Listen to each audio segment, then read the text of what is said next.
Hello, my friends. Beautiful Sunday night. Sorry, I wasn't there yesterday, and it was only a short stream on Friday. Busy making some pizza again. But here I am. And, wait 1 second. And, I'm not sure what to do today because it's already kind of late, and I'm like tired today because I was busy yesterday making pizza, like I said, so I got home very late, and I don't like sleeping until noon, so I only slept like not enough. Let me check out the ladder first of all. Let's see if people are playing today. Let's check out the ladder quickly. To give like to have like an overview, because I think what would make sense, I need your opinion on that soon. Let's first check the ladder and then I'm gonna talk about it. So like Hero was playing a lot yesterday here. Skillhouse was playing, is kind of inactive. Number's not really online usually. Oh, he played 1 game of Terran, okay. That's not very meaningful.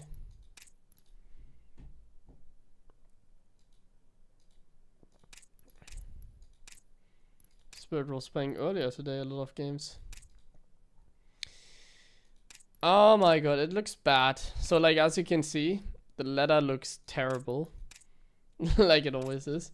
But yeah, the ladder really doesn't look very good today. And I'm tired. So I need your opinion on that. How about we rewatch, what the hell, wait, this is Showtime, right? Huh? This Showtime's account, isn't this? 6.2k? What?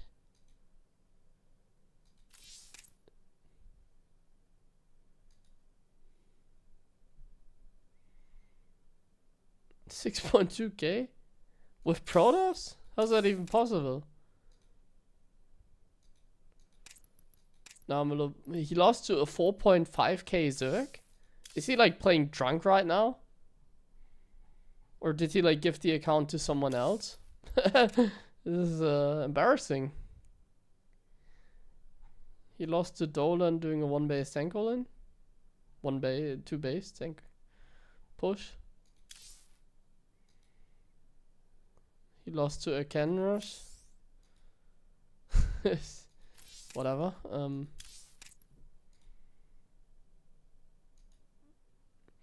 Ladder does not seem to be very active playing my main account. It doesn't really make a difference on what account I play. I don't have such thing as like a main account.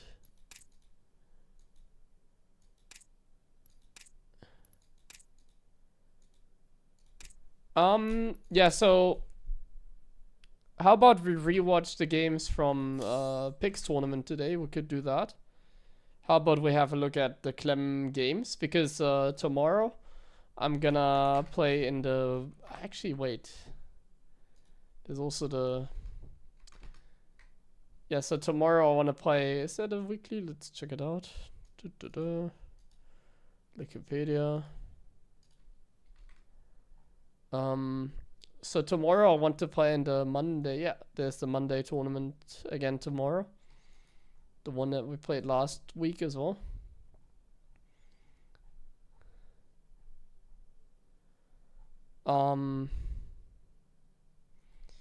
So how about we watch Clem's games today and learn? Because I think ladder doesn't make any sense. I'm tired. The ladder seems inactive. Are you playing in Wadi Boomer tournament? I'm not allowed to play. I'm 1 year too young to play in that one. If you go to his tournament, one to qualify, I think it's on Tuesday, right? Tuesday. Unless it got changed, the age restriction is 28. I'm 27. I'm 28 in how many months is that? In 4 months, I'm 28. What's the Boomer tournament? It's a tournament that Waddy is hosting here. Actually, pretty big one because it's $3,000. And anyone is allowed to play that is over 20 or 28 years old, basically. Which means ask Waddy to allow to play me. What do you mean? It says 28 or older, and it also says the date that you have to be 20 years old. March 18th. Like, okay, I'm gonna ask Waddy to change the rules for me. That makes sense.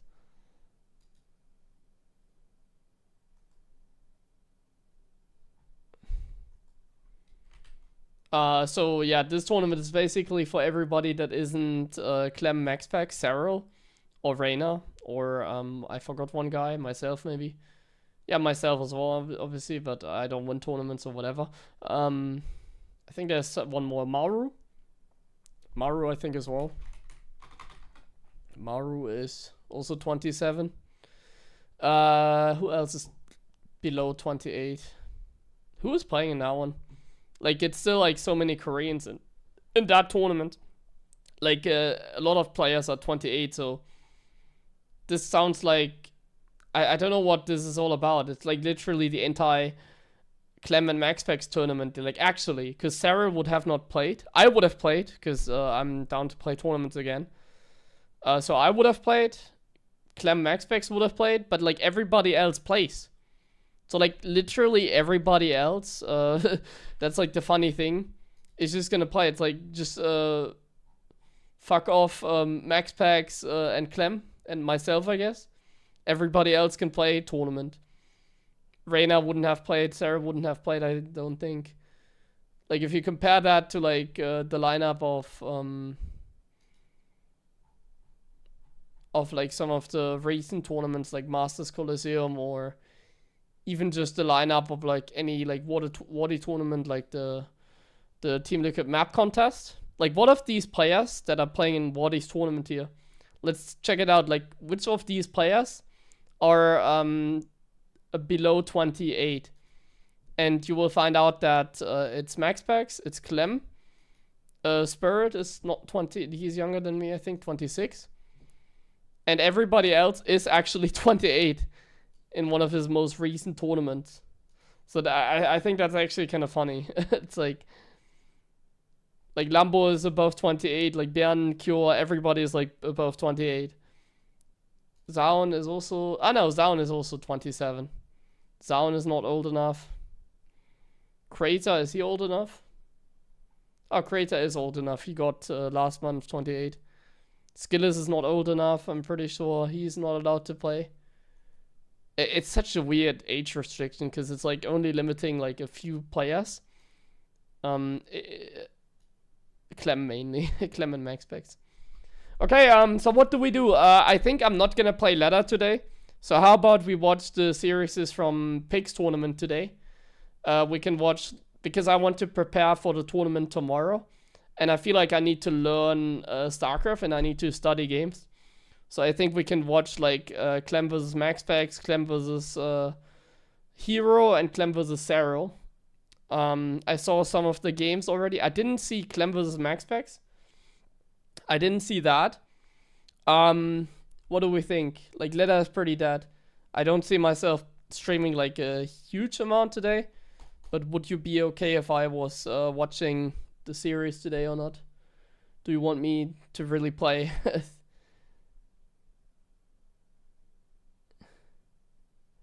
You saw Zaun signed up? Well, then maybe his age is incorrect. I don't think his age is incorrect, and I think he just didn't check, you know. He just thought it was another, like, Waddy tournament. Like, let's see who signed up.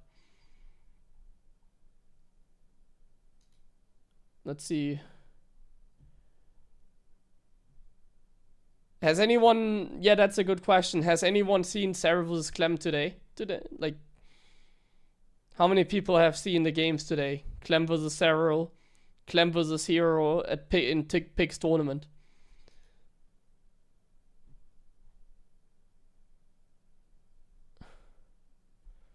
A lot of people.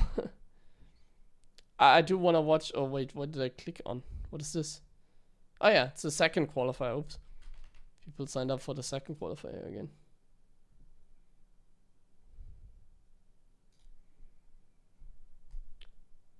Okay, then I think I have a plan for today. The more I think about it, like, I really don't want to play today. Like, I'm not in a, like, I'm tired. So as I've mentioned already, yesterday I was making some pizza at Take TV's place. We had a party, a pizza party.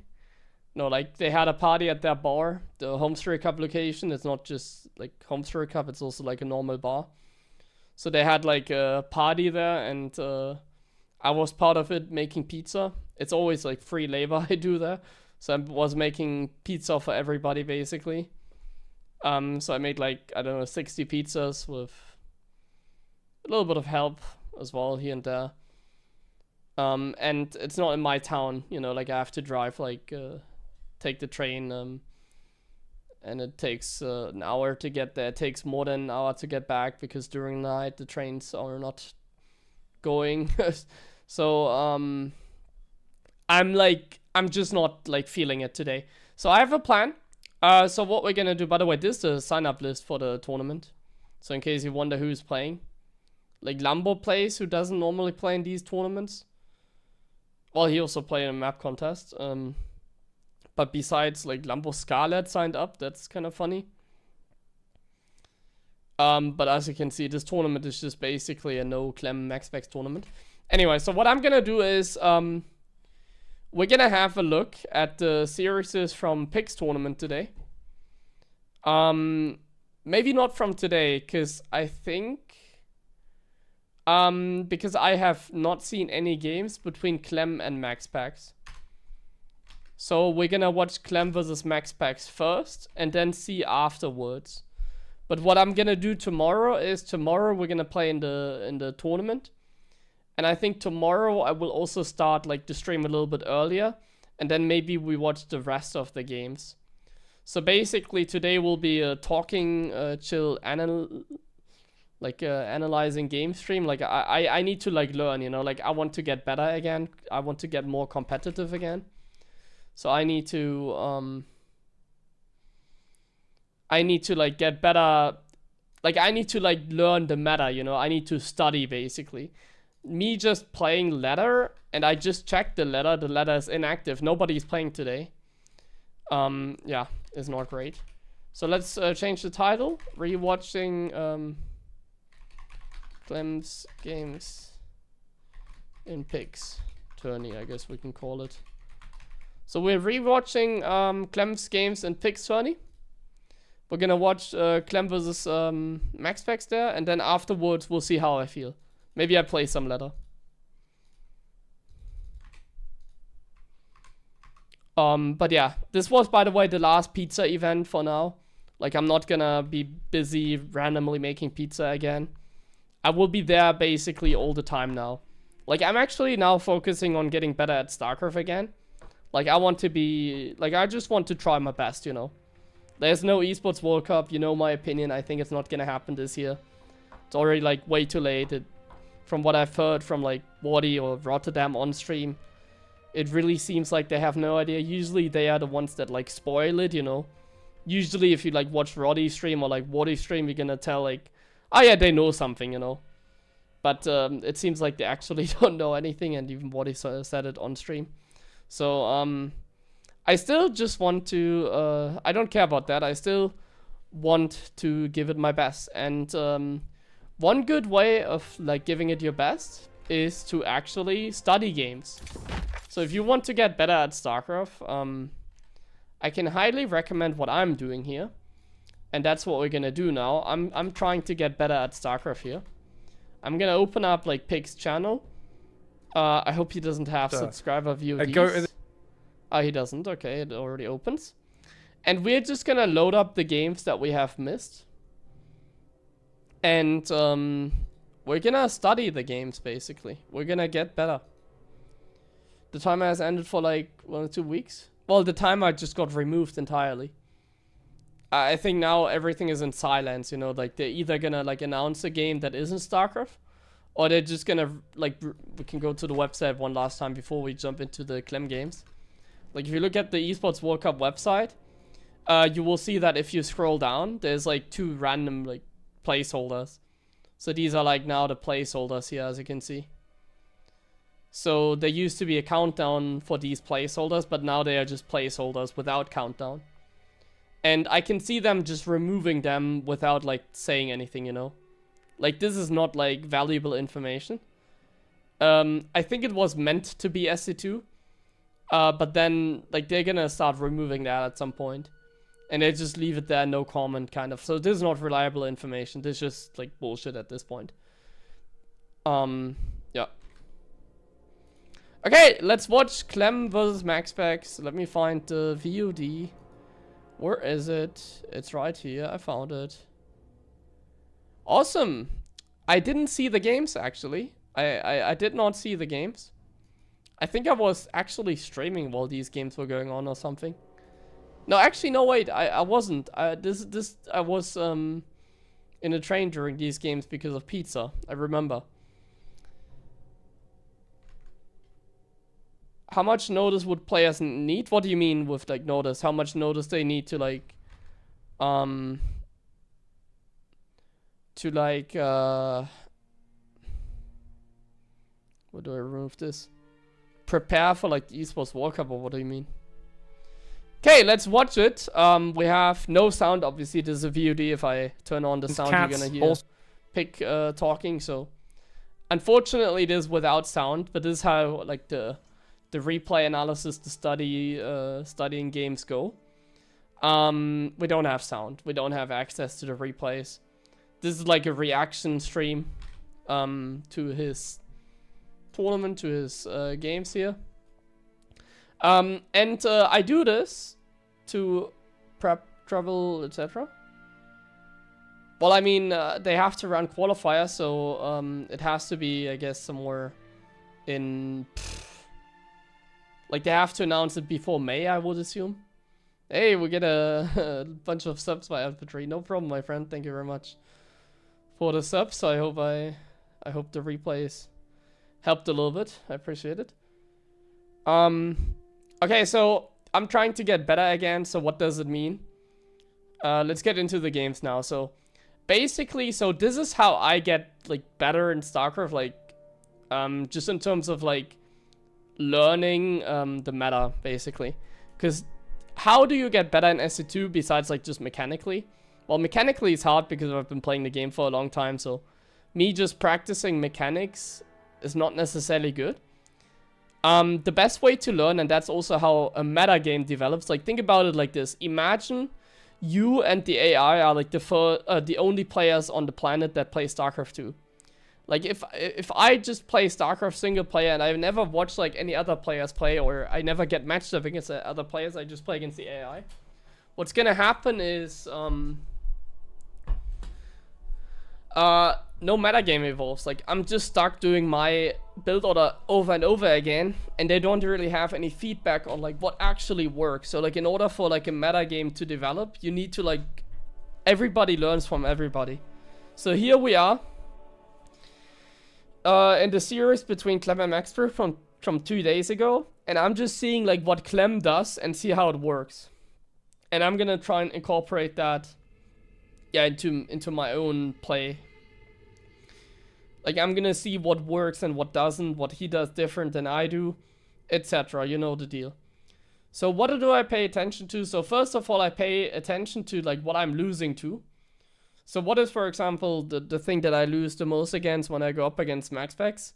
It's when he plays standards. In this game, actually, MaxPax goes like proxy gateway. This is a non-standard weird build. It might work, but this is not something I struggle with when I play against MaxPax. So to me, this game is already like not as valuable of information, just because he's doing such a unreliable build, I want to say. Clem opens up double gas, 2 Reaper with a high ground command center. Usually you don't need a high ground CC. I wonder why he made the high ground CC. That's like something I never do. Now he sees that it's a proxy gateway. He did go for a fast cyclone. So he's able to somewhat deal with it. This should be good for Clem because I don't think MaxPack's build is very good. I think this is good for Clem right now. Like the build that you see MaxPax do here with the gate, like I always say, like it's just not a good build. He's dealing some damage though, like, and he's Protoss. There's no like bad build order. Like you can kind of as Protoss just do anything you want. You have like unlimited options. But I think like if I was up against that, this is like the best chance I have to beat a player like MaxPax, you know. So whenever I see MaxPax do like a non-blink build, I'm like, I would probably have a higher chance of beating like the proxy gateway than I have beating the blink, even if it's like only a small difference. And so far this game seems to be fairly good for Clem, I wanna say. Because like now he's gonna kill a bunch of stalkers. And if you pay attention to the worker count, he's fine. If you pay attention to the supply, he's fine. And if you pay attention to the blink timing, he's fine. Because MaxPax does not have blink until like another minute or so. Now he's getting pushed back a little bit, but it's Clem, he's not gonna lose the Cyclone. So this did not work out for MaxPax whatsoever. He even has a second barracks, so we're gonna boot up like Stim. We're making an accidental Reaper, that is not good. The Reaper costs a lot of gas, so just making the Reaper it's not great.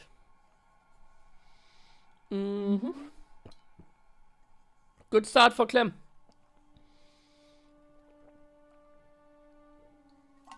And this was without him even like knowing what's happening. Like it's a good start for Clem. Even though he did not know that MaxPax was doing a proxy gateway. But yeah, for me personally, this game is not very valuable because it's one of these games I could win from here. I could easily win this game.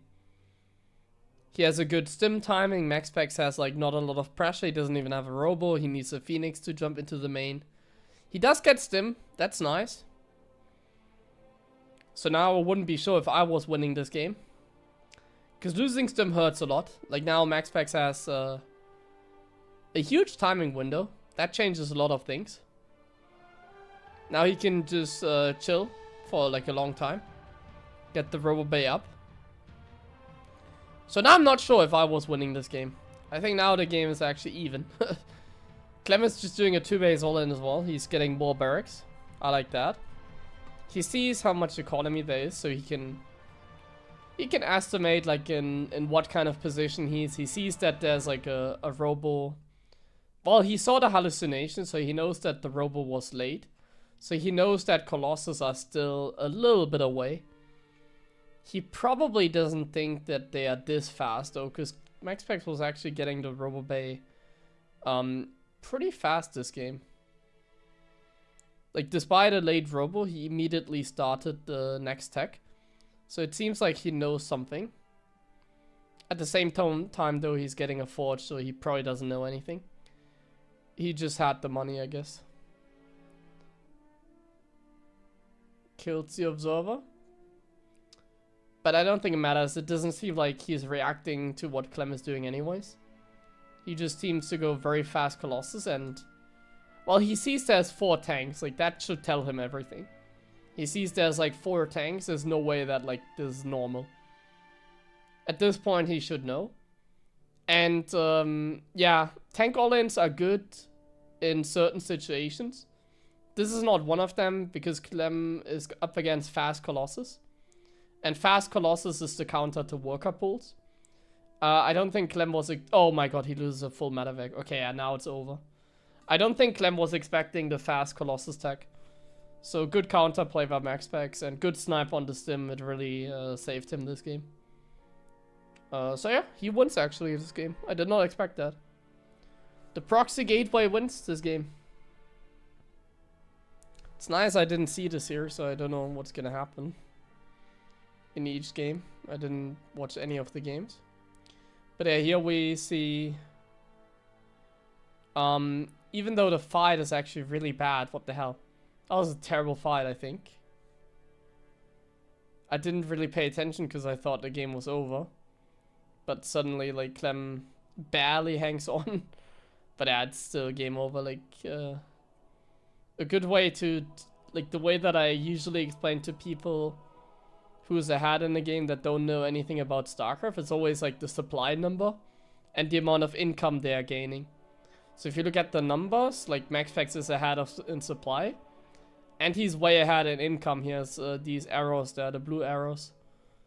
He's way ahead in income, so he probably can't lose the game. That's like the basic knowledge. And in this case, it's true. It just looks a lot closer than it actually is, because he messed up that one fight, it seems. He really messed up the fight, I think. Though I didn't pay attention, so. Maybe this game was somewhat close. I don't think it was. Can't be a close game after sniping a medevac in the middle and going Colossus against tank all-in. Like SCV all-in, I mean. So he gets the job done here.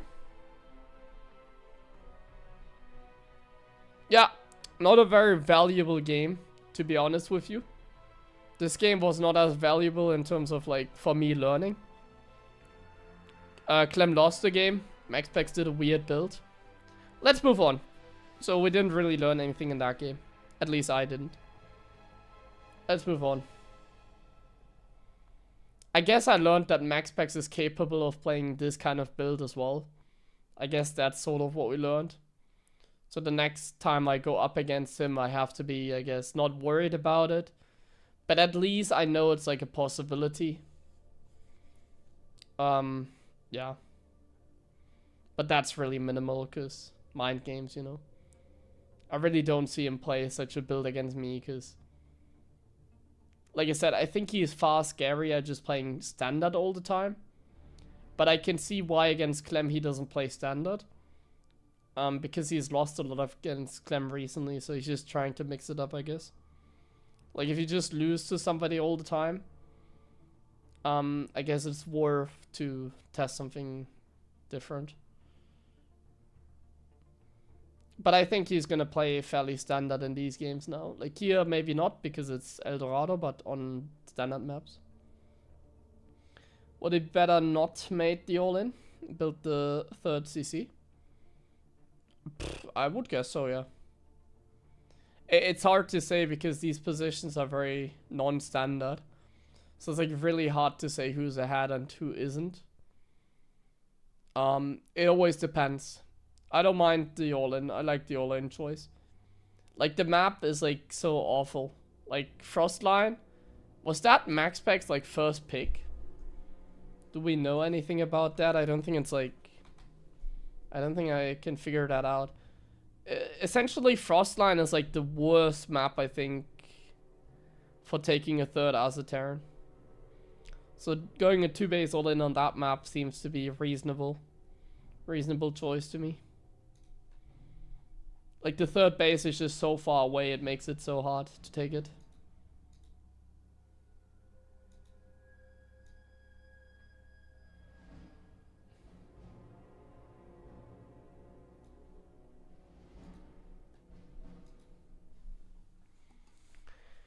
So this game seems like a standard like Twilight build actually. Twilight build. Clem is not doing a standard build. Clem is doing a very late command center build here. Like actually a really late command center build. Starport before command center. And MaxPax is doing a delayed...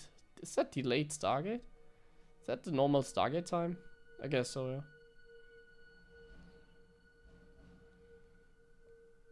Interesting build by Clem. Going for a really fast medevac on this map.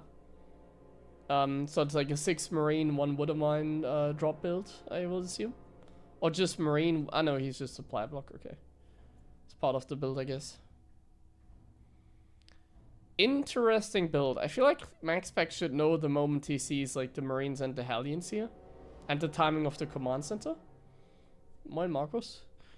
I think like MaxPax should figure this out fairly fast. And I think he does, so... He should shade the adepts maybe... Actually, what is the best choice here? Getting the... Is that the good choice? I don't think this is a good choice. The adepts need to be at home, I think. Like, delaying the command center is fun and all. But like, if you, like, you already had an economy, you don't need to do it like that. Or is the build is just garbage from Clem, isn't it? Never mind, MaxPack is just owning him, like, super hard this game. So far. He's losing a few workers, that's annoying. But like, this was awesome. Yeah, terrible build by Clem. Not gonna lie, like, good defense by MaxPax in the end. I was worried a little bit, but I guess not. He knew everything about it. That was just perfect. That was a huge fail for Clem. So I don't think I'm gonna copy this build, as you can hear. I don't think that's the build that I'm copying from Clem. This really didn't do anything, and the adapts, like, you know, you can tell like a build like kind of sucks when the Protoss can like just use the adapt so aggressively and still defend like just fine. But I guess this build is better if they don't go Phoenix. I think if they go Phoenix is like much worse then. If they go like Twilight, then probably this build goes a lot better. Weiß ich zufällig, ob es StarCraft 3 geben wird. Ich weiß gar nichts, aber ich glaube nicht, dass das geben wird, ne?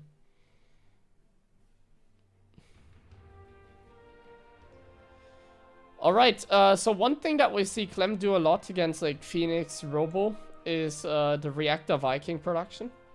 And then he does like a tank push, and he does still like stim behind it.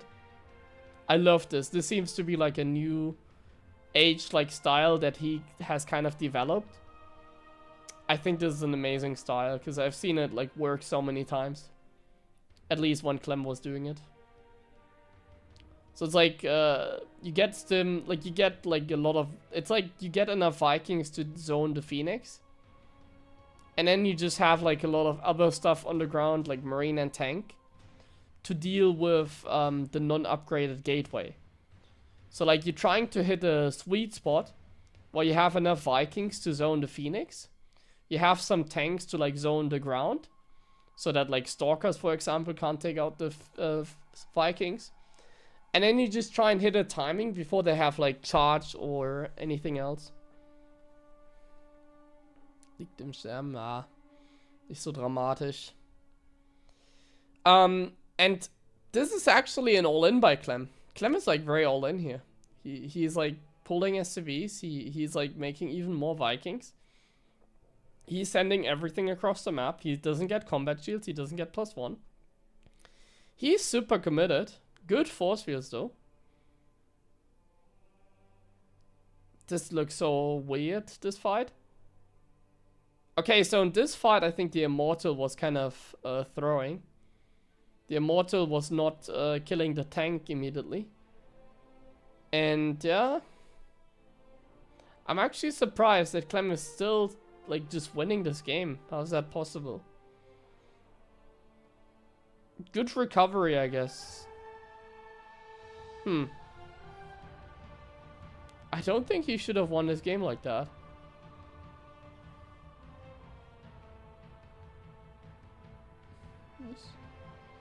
Ne, noch keine News. I'm so surprised because that start was perfect for MaxPax. Now bear in mind, like Clem is just 2-base all-inning, you know? So like MaxPax has a third and like everything.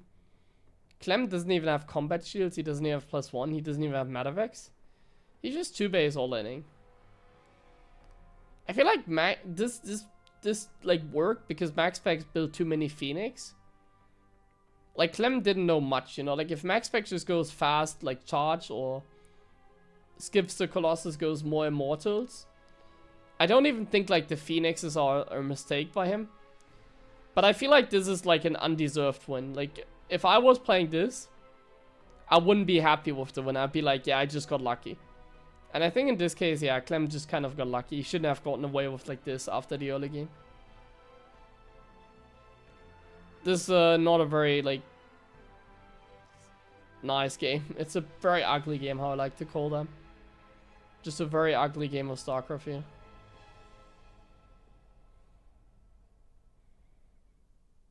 But a good learning for me, actually.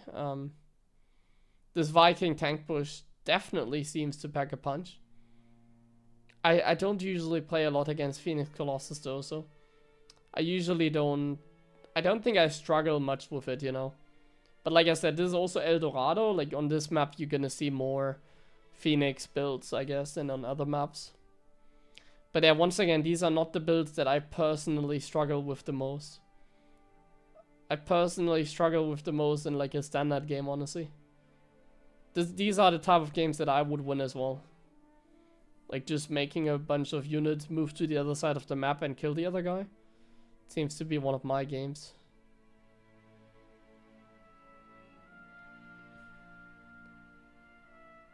Like if you didn't know the names of the players, I think you could assume that like the Terran is me against Max Packs, you know? Well, I mean if you didn't know the Terran, I think if you didn't know the Protoss either, you would not necessarily think that I could defeat Max Packs in a game like that, but yeah, this seems to be like more like one of my games, honestly. Which I'm not very happy with, because that was an ugly win by Clem. Incredibly ugly win. Not so nice. I mean, good idea to like that was probably his only chance of winning that game. He wasn't gonna win that game in the later game because the opening was so bad for him. But yeah, these are really not the games where... Like, these are my games, you know. I already do this every game, so... Let's move on.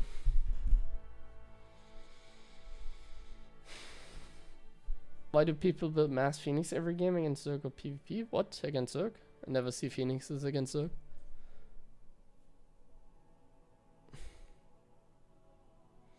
Nobody really builds Phoenix against Zerg. Monty. Well, he plays at a different level. That's not the same StarCraft that he plays.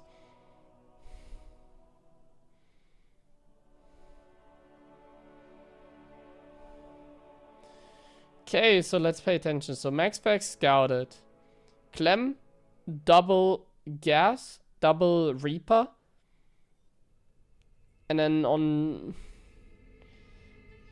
That's actually... So one thing that is extremely interesting here by Clem. He's just doing like the high ground command center again. Despite going like double Reaper. I think that's like really weird. Usually like double Reaper is safe and you just get low ground CC, you're fine. But he's also skipping the Hellion. He's skipping the Hellion, he's just going fast starport.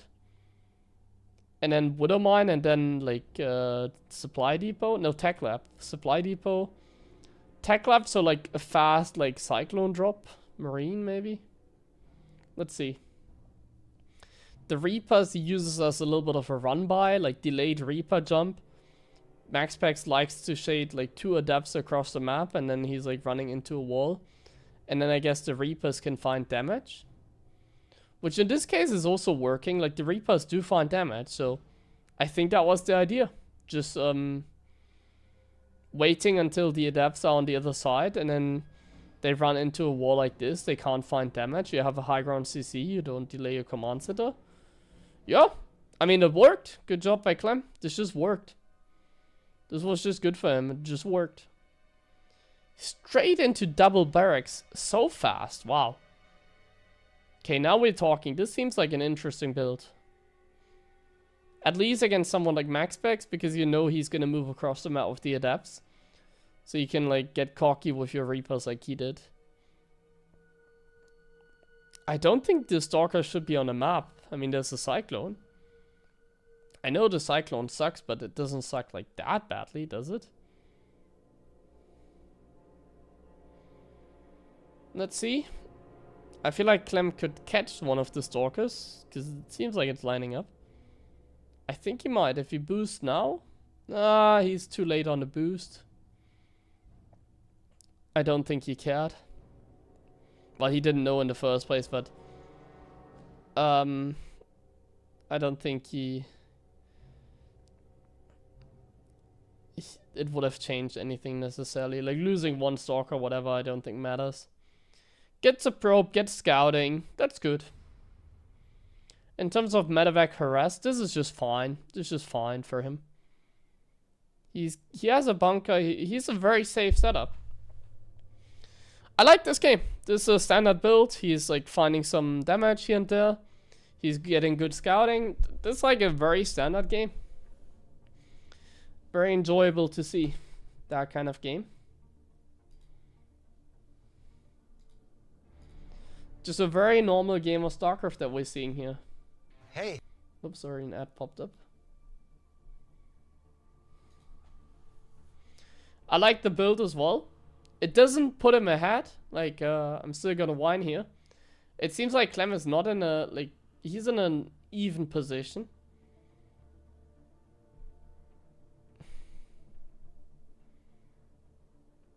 He's in a completely fine position though, yeah. It's pretty even. I like this. This is a good game. He found some damage.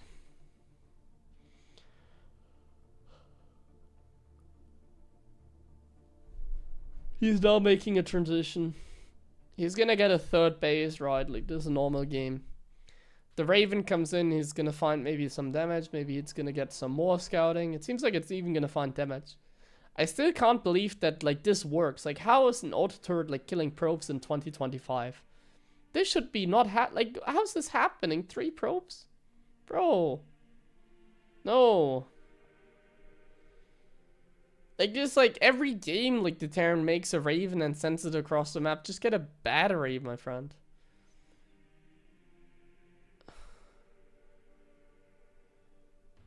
At least he doesn't see the Templar Archives. In this case, MaxPax is going for an all-in. You can see he's not getting a forge, so he's probably just gonna commit really hard here on the pressure.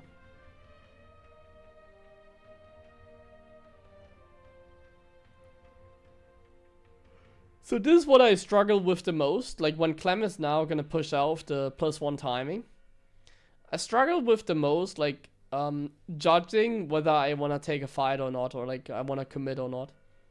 It's so hard to tell if, like, the toss is, like, let's say doing an all-in or whatever. Like, in this case, Clem does not need to find a lot of damage. He's gonna push out. He's gonna be a little bit annoying. And that's, like, sort of it. That would be, like, the best case for him. I don't think he wants to do much more, though, because MaxPax seems to be committing, like, really hard to an attack. Like, MaxPax wants to overwhelm Clem's army and then counterattack. Or he wants to gather enough energy on the High Templars and commit to an attack with, like, infinite storms against, like, no ghost or something like that. It does seem like Clem has no idea either yet. But he's also not pushing, at least, so there's that. He kills the Observer, nice. He's really conservative this game. He's sending a Marine to scout, like, the 4th base. He sees there's no 4th over there, so now he's gonna push the other location where the 4th base is actually. He's getting Vikings because he's probably thinking about Colossus already. But the Vikings also good against, like, High Templar Warp Prism because he can zone out the Warp Prism somewhat. It's a nice Water Mine drop he sneaked out. It's forcing some reaction. Some good micro as well. He's picking up even one Water Mine to come back later. Okay, this is the first time he sees that it's High Templars inside the prism.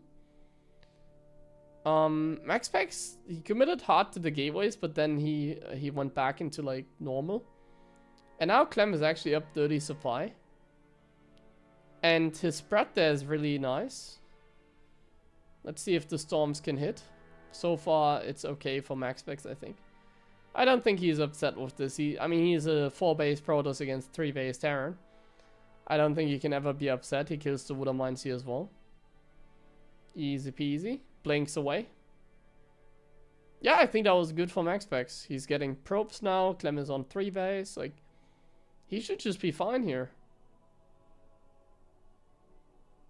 I would hate this position now as Clem, to be honest. Like, Clem does not even take the gas at his 3rd base. He's just kind of committing hard on, like, unit production.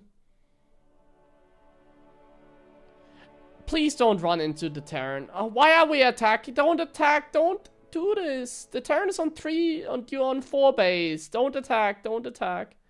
Please don't attack, Protoss. Don't drop the ball here. You're on 4 bases.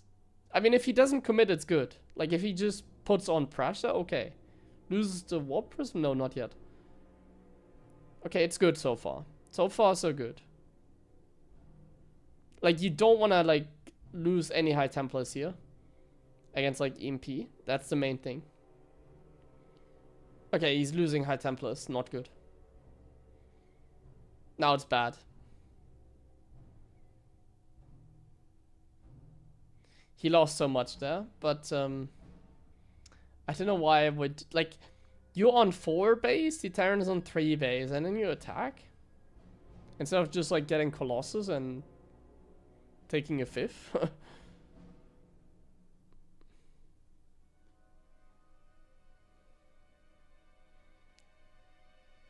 I'm not sure if, like, MaxFix can keep up with the supply difference now. Like, the thing is that Clem was doing is, and that's what usually most Terrans do against High Templars. They get a Ghost Academy before they get additional upgrades. So, like, Clem's upgrades are not terrible, but MaxFX upgrades are also not good. So, like, Clem getting such a late 2-2 is, like, it doesn't matter. It's fine for him.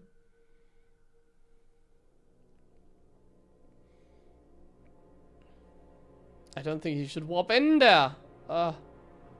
Lose the Warp Prism. Man, I'm getting upset watching this game. As you can tell, I'm kind of cheering for the Protoss here.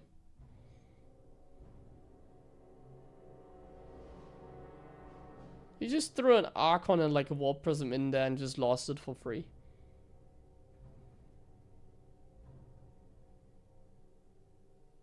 There's at least a shield battery against the auto turrets.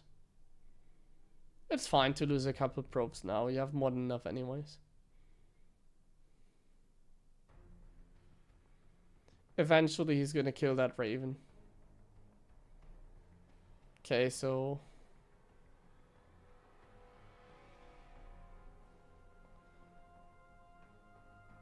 Clem is doing the right thing, just camping. That's how you play against TOS, you never attack.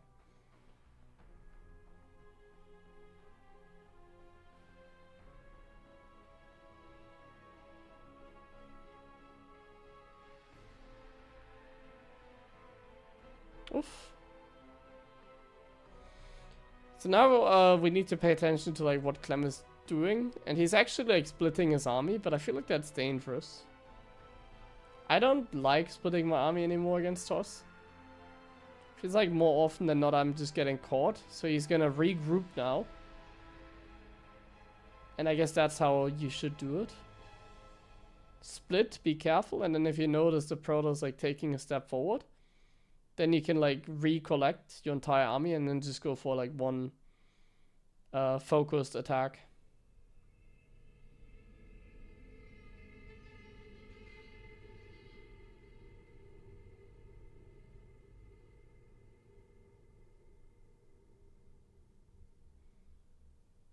Okay, there's a small counterattack over here as well.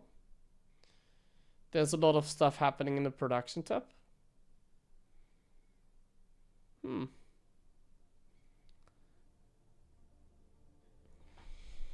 Seems like Clem is taking the upper hand in this game by just camping, and then he's moving out, but he's not committing. One thing that he does so often is like he separates one medevac and does a drop like this. I should do that more often as well, I think. Like just a single medevac like this.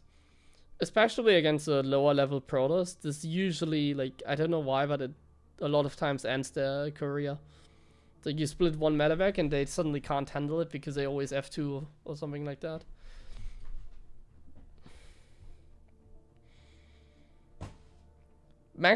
I mean, Clem does it on like different angles though. Like he has a drop in the natural, now he has a drop over here, and now there's still main army in the bottom. Like Clem takes that even a step further. He's multitasking at 3 different places without using F2. Ever. Now he just kills the Nexus. He's playing really amazing. He's taking that bottom 5th base. That's kind of base I don't see taken a lot.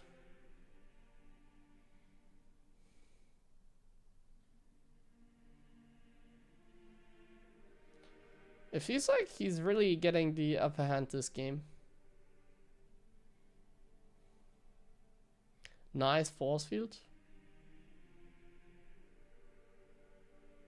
Okay.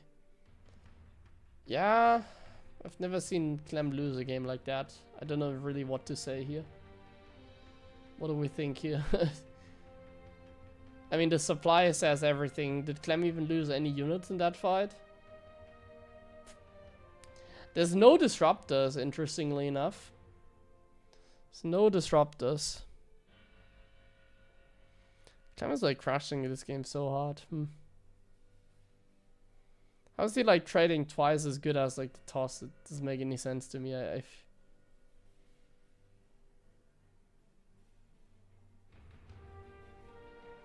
Okay.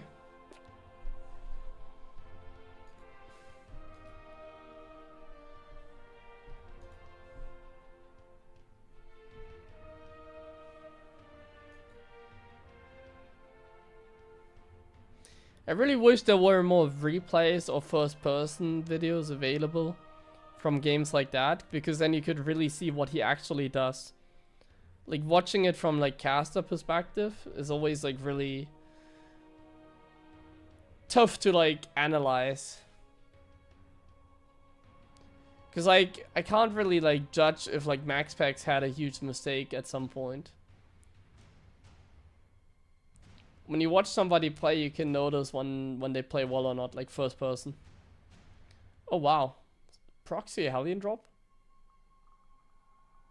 Yeah, that seems to be a proxy Hellion drop. There's a SV patrolling there already. So this seems to be this seems to be a Hellion drop. No wait. What am I talking about? The SCV was there so early. It's a proxy factory actually, okay. My bad.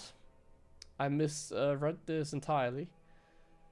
I did not expect this build.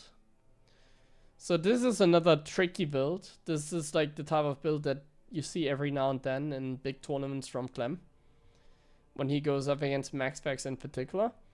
So what this build is accomplishing is he's gonna make a Hellion, and then he's gonna counter attack with the Hellion while MaxPax is out on the map with Adepts. Oh, and the Zealot in this case. The Zealot is actually ruining Clem's career in this game. Oh, the Zealot is like ruining his career. Yeah, GG no re.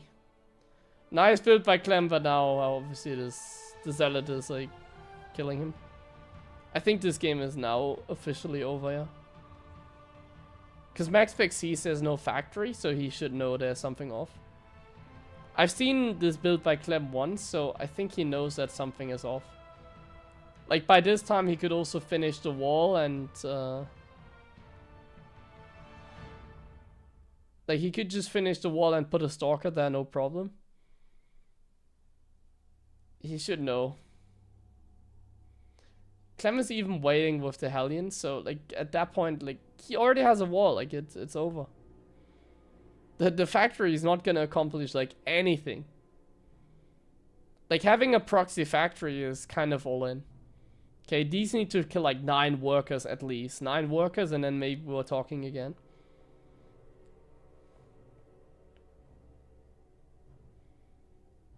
Okay, it's gonna kill 9 workers. That's nice.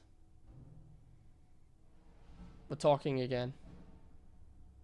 8 workers, never mind. It's over. GG. Leave Clem. Yeah, it's over.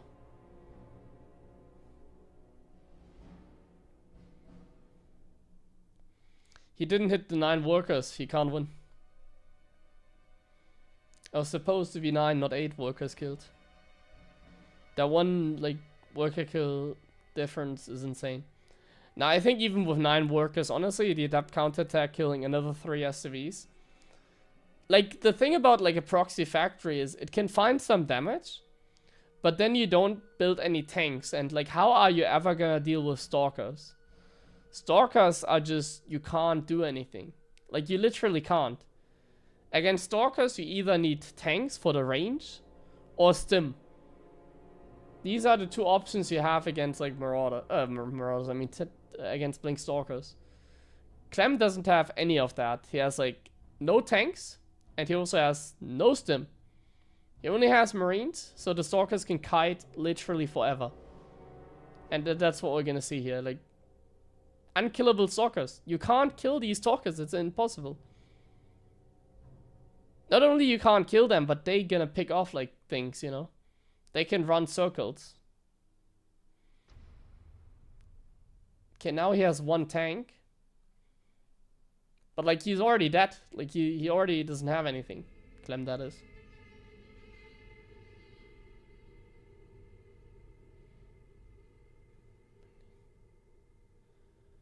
I'm Gold League. So now there's one tank, but he also knows that the tank is only in the main base.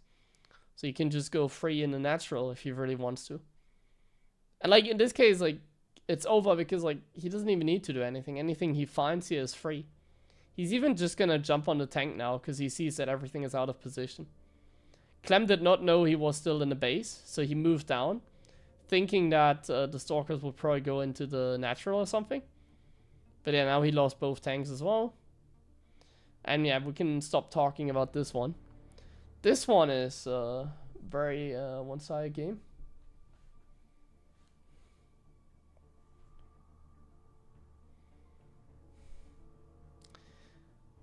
Like, Clem used a risky strat, and it just didn't work. Like, Clem did a risky strat, but then, like, MaxPax also changed up his strat, like, slightly, and these, like, small differences make a huge one in the end. So the difference that MaxPax made in this game is he went Zealot and Adept Pressure.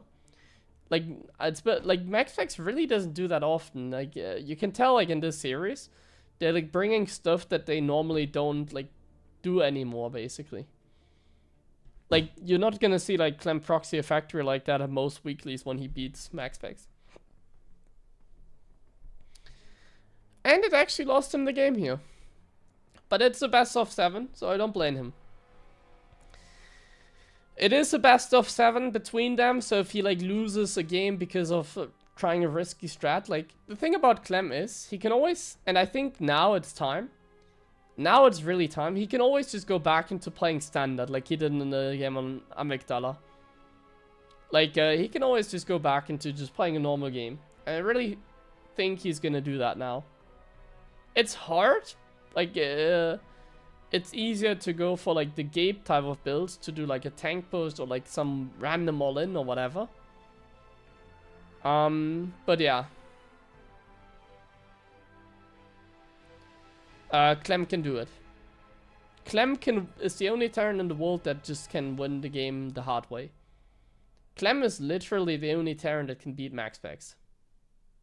Like, literally. There's no one else that would win against MaxPax frequently.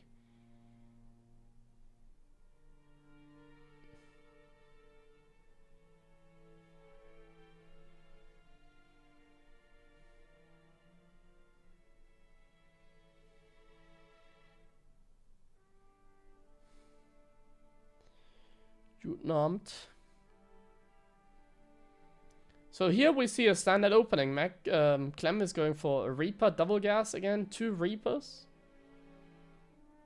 Gets into the base, scouts attack, gets out. Sees there's an Adept, knows that there's another Adept on the map. Double Reaper Hellion. Is he gonna try and kill the Adept? He might. He's gonna try and kill that. Clever technique here by Clem to, like, utilize the high ground CC to, like, lure the Adept in. And then he can potentially find more damage with the Reapers across the map. Because, like, MaxPax needs to... Like, MaxPax always shades the Adept across the map, so... That usually doesn't work, because then if you have a low ground CC, the Adept can deny the command center. Or the Adept just walks in here. That's awkward. Really nice that it gets the shade out as well, so it, like, this is so annoying. Luckily the command center finished, but this is, like, such a good Adept. Most random timing, but yeah. It's, like, the best Adept I've seen in a while. in a game like that. Awesome adept. Awesome adept. And in the meantime, we're just going up to the 3-gate blink again. He should know a lot about like Clem's build, but I don't think he I'm not sure if he saw the tech lab on the starport. So he doesn't know that it's a fast Raven. I would assume that like MaxPax thinks about a Watermine drop, or like not a Watermine drop, a Cyclone drop, sorry. Reaper still finds some damage. 3 probes is not bad at all. Considering that these are like wasted anyways, like they weren't gonna find anything after that anymore. 3 probes is really nice. I'm starting to learn like a little bit of a difference between like me and Clem. And that's definitely that he's like more YOLO with the Reapers. And somehow finds damage. Somehow he finds damage. Another good way of like checking how he does that would be the first person. Unfortunately, we don't have access to that in like a VOD when it's like live casted.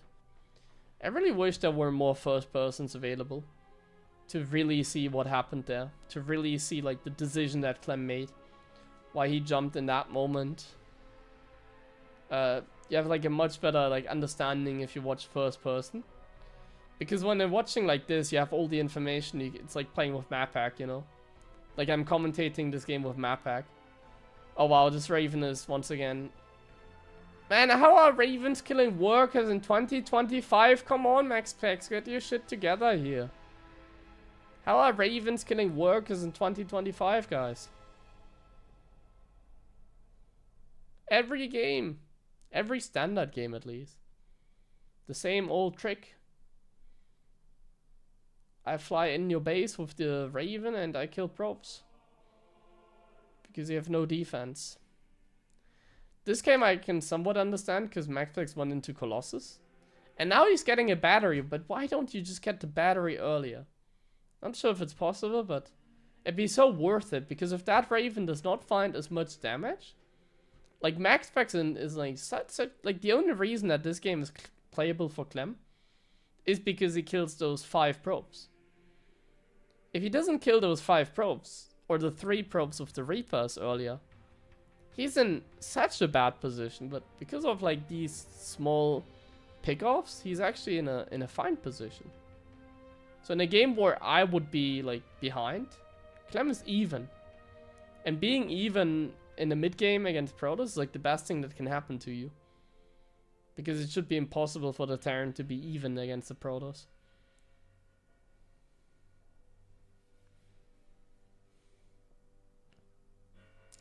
One more interesting fact to note is that Clem regroups the Raven with his army.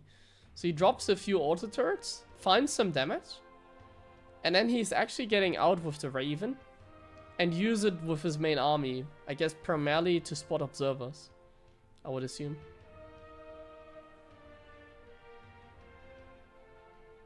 Yeah, these 2 base pushes got nerfed so hard they are like kind of useless. This is how I won most of my games against Protoss, just doing like these kind of pushes here. But yeah, they really got nerfed hard in some way.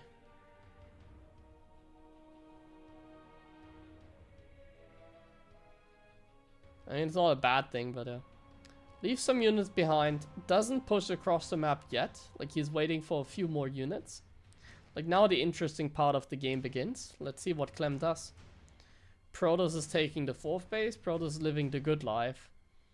Let's see how Clem deals with it. He sees, or he pushes the 4th base perfectly. The Raven is in the army, kills an observer. Very nice. That observer would normally be pretty much unkillable. You wouldn't really pay attention to an observer. Well, maybe because it was kind of in an obvious position, but MaxPax could have also put the observer in a position where like he would have never seen it. Tanks do get the cancel, and I guess Clem just runs back home now. He's happy, right? Separates a drop. That's a good thing to notice as well. Oh, that was cheeky. Snipe on that medevac.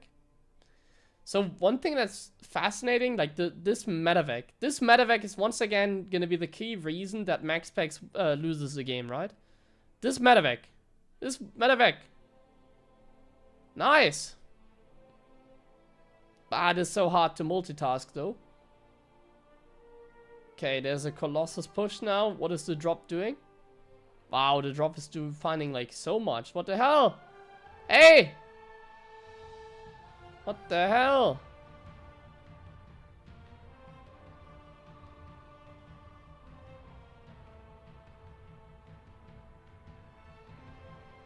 Okay, supply is still even. And Max Packs is across the map with 4 Colossus soon. I don't think that's bad for him. Like, I think he is still fine. Clem found so much good stuff here in this game. But Max Packs also, like, had some extremely good pickoffs. And now look at how little medevacs he has. It's really bad. Like, every stim hurts so much here. He can't stim. He literally can't stim. Max Packs is once again on 4 base. And somehow the Protoss ends up being ahead in this game or what? I guess Clem did not play well because it feels like everything went well for him. Once again, another way like to... Like, I can't really judge if Clem had a bad game or not. It seems like that because he should not be behind. Like, he lost the tank in that medevac, for example. Like, maybe he had some hotkey problems here and there as well that we didn't see. Like, some misclicks. It doesn't seem like Clem should be that far behind, but it really feels like he's not in a good spot. Like, the toss is comfortable on 4 bases and across the map, and there's, like, nothing that Clem has on the map. He doesn't even have, any, like, medevacs. Like, he has 3 medevacs. He can't stim. Like, if he stims, like, everything is, like, over. He can't even heal his units.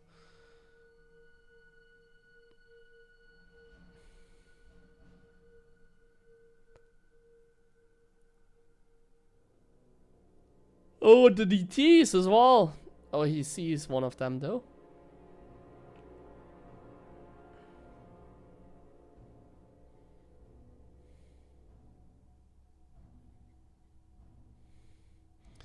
Some good DT play as well.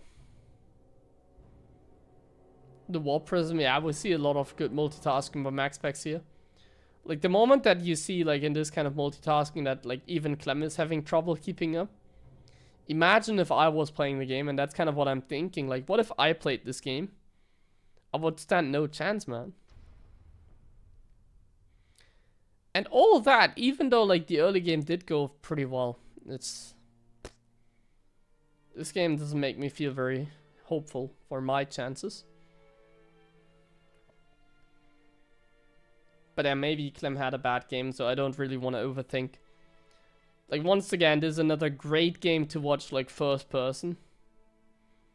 I would love to see, like, in this case, Clem's first person. I think this was not one of his best games, but I just don't know. That's the thing. I just don't know. I don't know his first person in this game, so... I don't know if he had misclicks. I don't know if there was, like, some blunder that we missed. I wish more people would stream themselves. That'd be great content, at least for me personally. I love watching people play in, like, tournaments from first person. That's always one of my favorite things. But I imagine that, like, the stream would distract, you know? Like, I can see why someone like Clem or Seral or whatever, Max Packs, they don't stream. It'd be great content, but, like, you kind of have to, like, find... Like, I guess for them, because of how good they are, the reason they are so good is because they don't stream. Like, that's one of the reasons. Well, the replays don't really mean that much. Like, it'd be better to see, like, the first person with, like, the mouse movement and stuff. The replay first person doesn't have a lot of valuable info.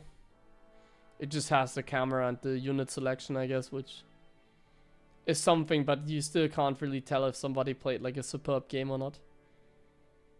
Okay, Clem is maxed out, so he still has a chance. Obviously, he's maxed out. There's the Zealot counterattack. Now it really matters. Is the Zealot counterattack crippling Clem? Is the Zealot counterattack doing everything? The 10 Zealots in the natural, are they killing stuff? The 10 Zealots in the natural? 10 zealots in the natural. Now you can show them. Okay, they're doing a lot, so the game is over still.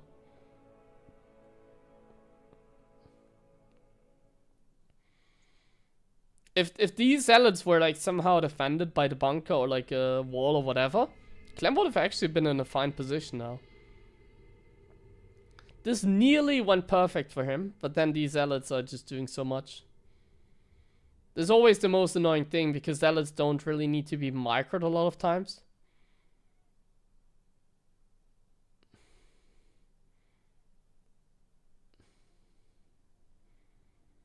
Like, this was one of the cases where he probably didn't even, like, really look at them.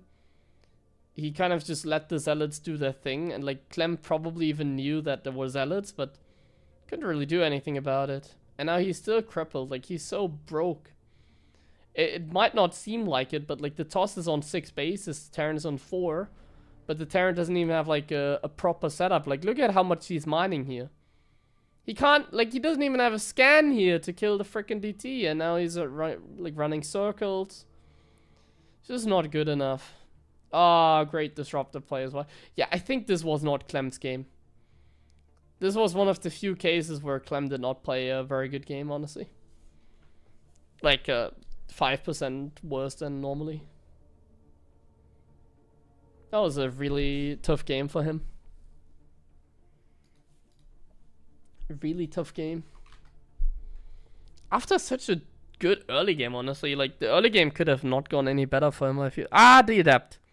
The adept found some damage. Let's not forget about that. So the early game was like not as good as it can get. It's very playable, I guess.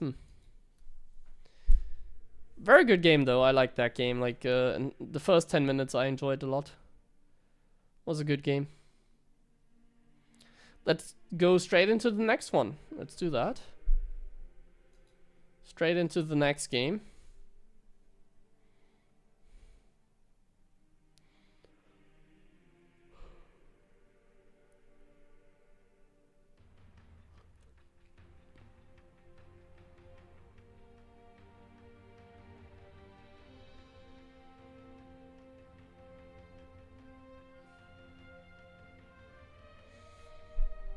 So this game, Clem opens up Reaper Fast expansion. He hasn't done that a single game in this series so far, I think. So this game, he's actually going back to like the most standard build he can throw in. I wonder if I've seen that game. I might have watched some of that. I think I saw the ending of this game, if I recall correctly. Let's see. It's a good old Reaper Fast expansion.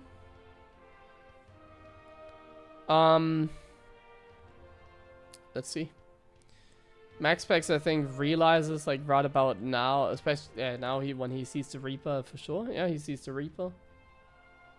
This match was played 2 days ago, and this tournament finished today.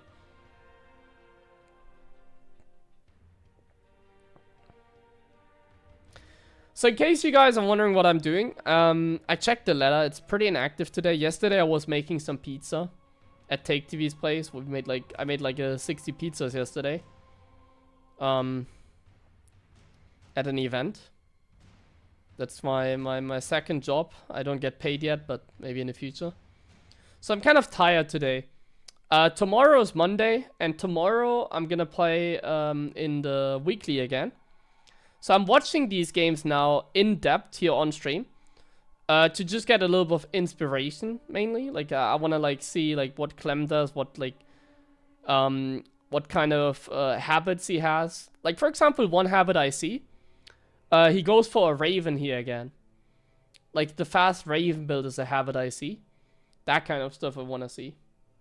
Both weeklies? I don't think I'm going to play both because I'm going to be too tired. Like, I think it makes sense to focus on the Night Cup. I don't think I'm going to play the first one. Maybe that's gonna change in the future, but I think I'm not even gonna be awake for that. Like, well, I'm gonna be awake for that, but I'm probably gonna be in the gym during the day or whatever. Like, I probably need like 10 hours of sleep today, you know, so. And it's already 9 PM, so it's... I don't think I can make it. Like, I have to walk the dog, I need to go to the gym beforehand. So I'll probably not be ready by like 1 p.m.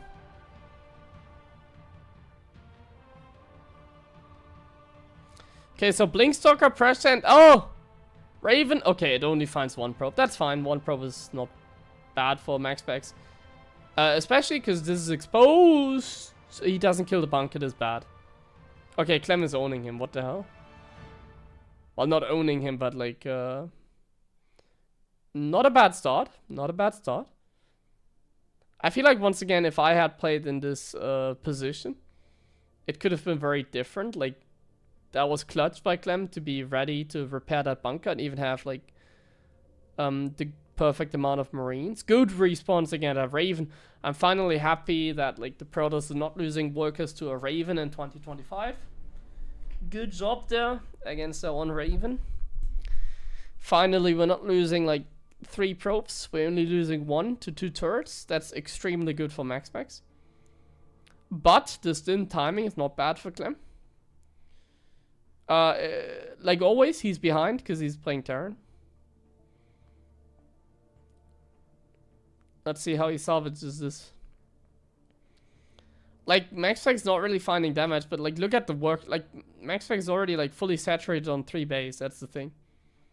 And he has like Stalker, Map Control, and like Warp Prism. Like, this situation is still so annoying as a Terran. Like, I would still feel so dead as a Terran, to be honest with you. Like, the Toss has like so much map control. The Toss could even take like a 4th base. The Toss is already on 3 base. You're just starting your 3rd. Like, how is that fair, guys? I would hate this position.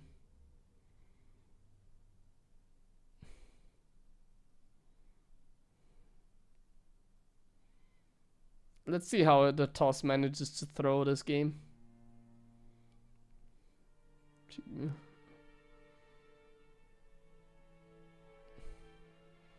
Ja, Sonntag ist ein guter Tag für Cheat Meal.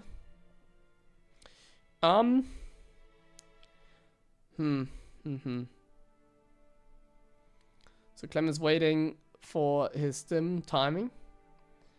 It will probably be similar to the last game, I would assume. He's gonna push out. Maybe push towards the 4th base. Man, I remember times when the 2 base push of Terran was actually dangerous and you were trying to like find damage against the 3 base toss. Like, now you're even happy to like take your own 3rd against the 4 base toss. It just feels so silly. Like, the toss is already taking his 4th, you don't even have your 3rd. It's like terrible, isn't it? Or am I bad at math? Like, the toss is on 4 base, the Terran is on 2 base. Should be good for the toss, right? I guess so. Oh, the Stalkers there are kind of like not dying.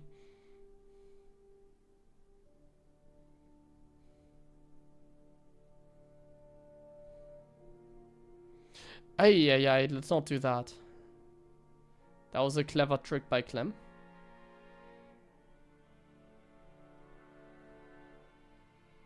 So, cheeky run by already set up. Like, this is such a bad scenario for Clem. I would hate this. How is he managing this? Now there's Zealots coming. Oh, at least there's some bio. Okay, that's enough bio. That's good. But like, still some mining time. There's Zealots coming here, but there's enough bio here as well. Still, it doesn't really matter because he's like losing mining time and some SCVs. Okay, the Colossus are actually dying here.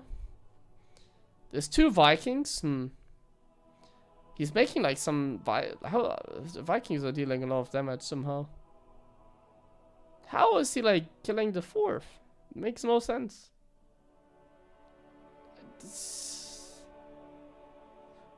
Like, I still have that theory where like people just play worse when they go up against Clem sometimes.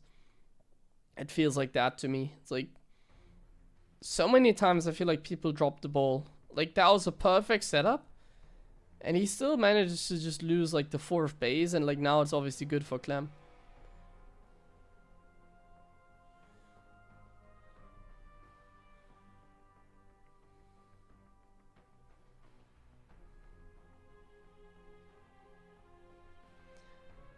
In this case, like, just put like, sometimes I feel like Toss are also trying too hard, in particular even max specs. where they do all these run bys, but it actually doesn't do them good. To me, it feels like this game. What I mean is this game, if like MaxPax tries to win against Terran the hard way, sometimes he could literally, like this game, I feel like he could have literally won if he just keeps his army together and then just A-moves Clem's army. But like Clem knows what kind of player MaxPax is. So like he defends the run bys perfectly because he knows they are coming. Like they're always coming. And then he has like a bigger army at the other side of the map, or like he has a big enough army because MaxPax like has like 10 zealots across the map. And without that 10 zealots, he can't defend his 4th base, you know? And because the zealots don't find counter damage, like losing the 4th base is like crippling. So like sometimes I feel like MaxPax is like he's playing too skilled of a style as a Protoss sometimes. Sometimes I feel like it might be better for him to just F2 A move. Though this seems like to work now. Like now you see I look silly because now the run by is like killing everything. But he's still losing another 4th base, so it's not great. The run by is accomplishing a lot, but he's on 3 versus 3 base. And that's actually bad for the toss. 3 base versus 3 base. Because you know that toss is like, they are allergic to mining gas. So like MaxPax only has 4 gases on 3 base. So his economy is actually worse, even though he's on like the similar base count. The Clem has 6 gases, MaxPax has 4 gases.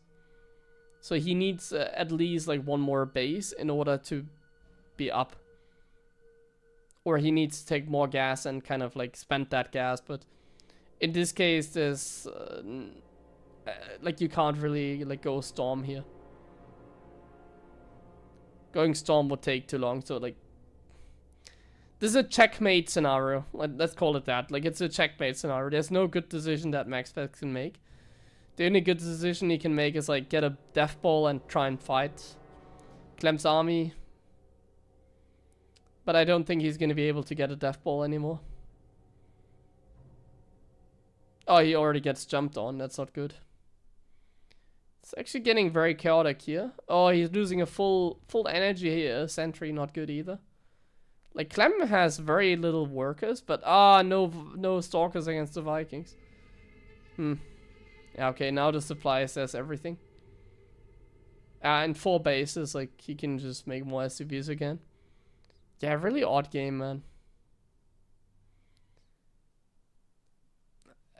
I kind of stick to what I'm saying here, like, the counterattack, like, now they did something, but, like, beforehand, it would have been better to just be, like, a no-skill F2A move toss here, I feel like.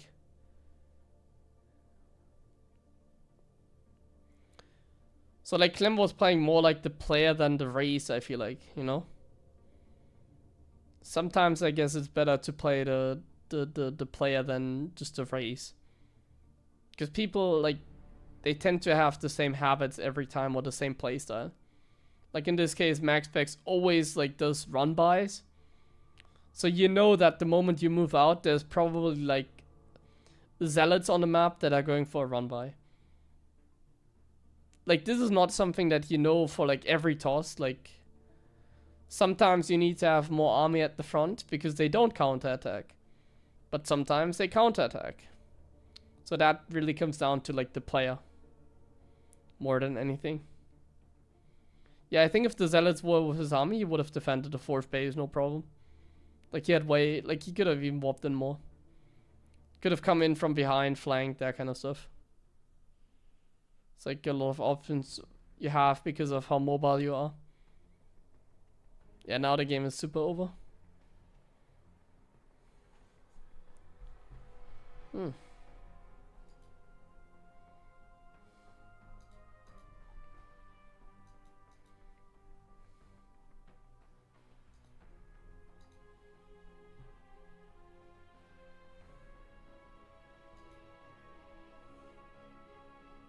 Okay, I think we're gonna watch this and then I'm actually gonna play some games. I feel like it, I think.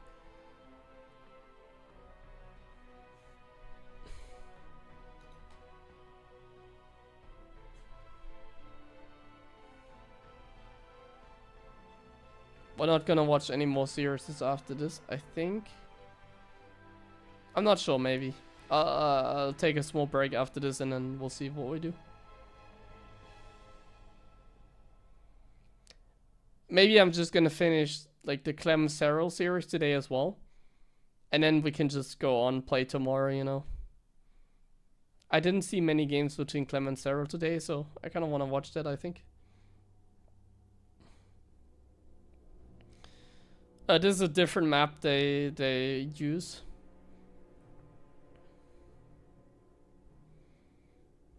Every tournament nowadays feels like they're using like different maps than Abyssal Reef, King's Cove, and Neon Violet Square. They replaced those maps with like different ones that the community made.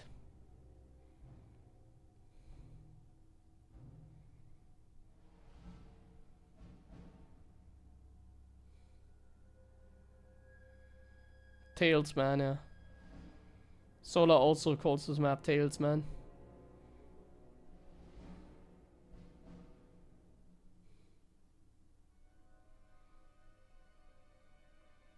He scouted the eBay block, so that's bad for Clem, but I mean, I don't know, eBay block just seems kind of meh. I think the only reason that Clem uses eBay block is because like the Protoss have no idea how to play against it. I don't know.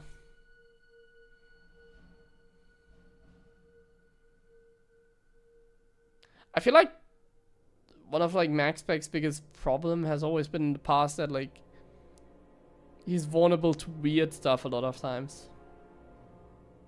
I don't know if that's the case anymore. Maybe I should use some more eBay block again. Because sometimes even like doing a suboptimal build is good against certain people, because when you do something different against MaxSpec's, at least in the past, he struggled against it. I just haven't played something weird ever, because I feel like everything weird kind of sucks nowadays. So maybe eBay block can do something. Interestingly enough, Clem is getting like 2 Hellions here.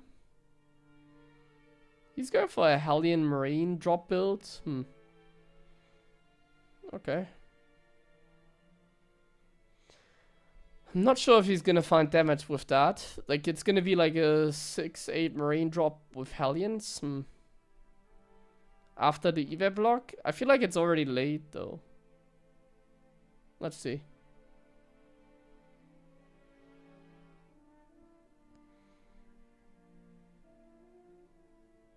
Like, this build is only really, like, it only really sucks if MaxSpecs was playing Stargate. So because he's not playing Stargate, this build is like okay for MaxSpecs. For Clem, I mean, sorry. Like, this build only sucks against Stargate. Against Twilight, it's always okay. It's really not a bad build in that sense. Oh, the Adept's counter-attacking could be huge for Clem. This could be the game changer for him in the series, or in this map. Because these Adepts, I think, MaxSpecs needs at home. Let's see. Does he have a full wall? Oh, he doesn't. Oh my god.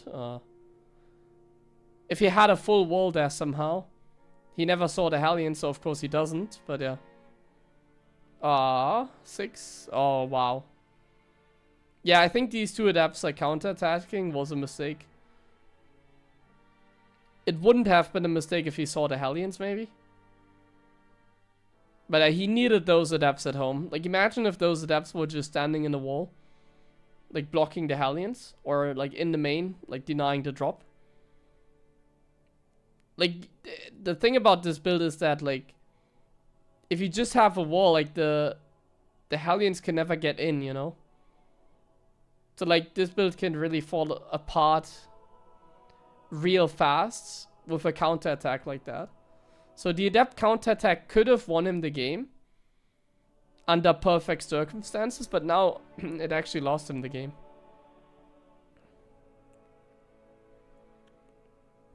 He's trying his hardest like now to counterattack.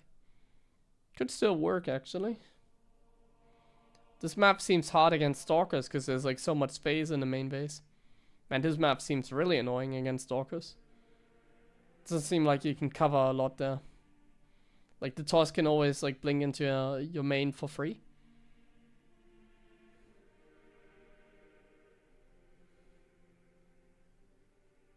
Yeah, I think Clem's got this now, right? Like this doesn't happen often, but he's actually ahead after the opening. I don't say that very often either. He's ahead after the opening.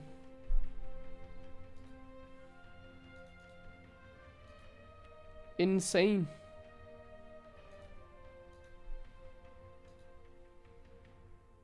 This is insane.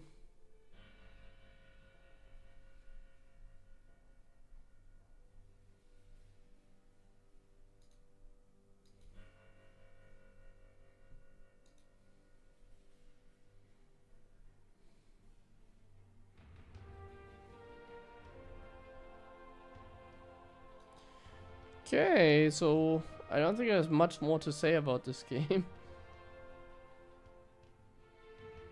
Right?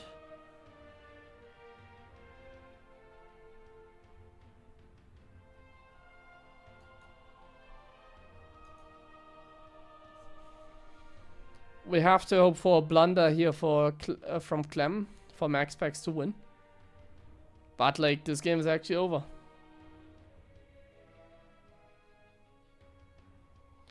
I'm not sure if I want to watch Hero versus Clem today. I'm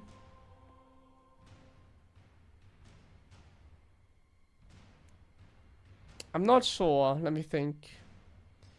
I think we can watch the Seral Clem games. I think that's the makes the most sense for today. I think I've seen 3 games between Clem and Seral today. That's fine.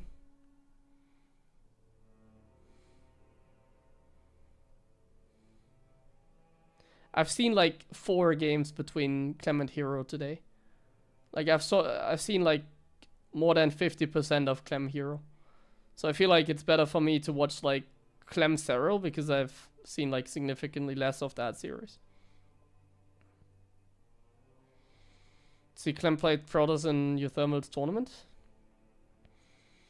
Yeah, I mean, Protoss is really good in team games. Like, it's insanely good actually in team games, so I can see that. Like, almost all the good 2v2 teams always have like a toss in them. Toss is really good in like team games. At least one Protoss is kind of required.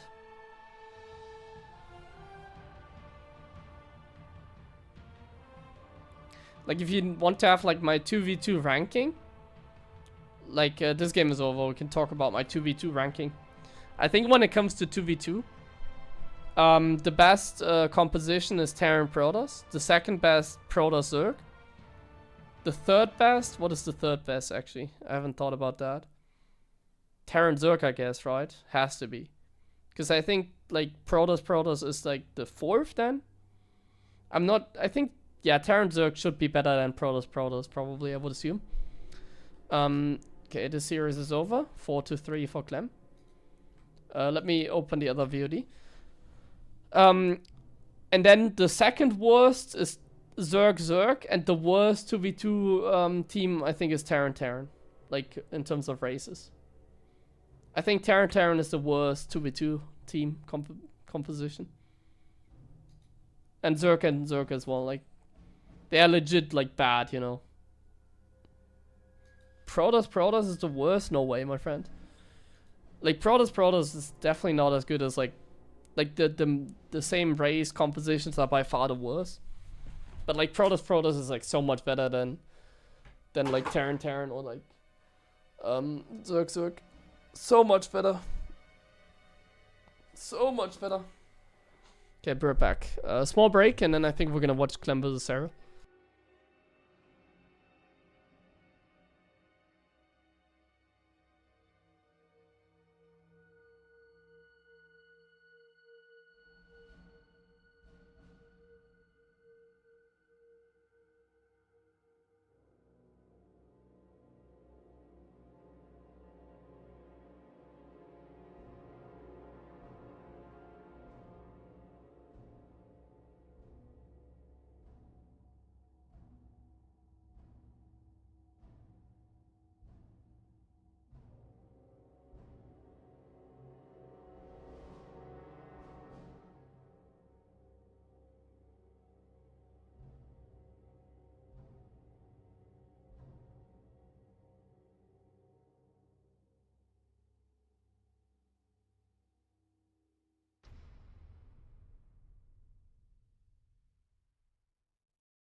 Okay, here we are.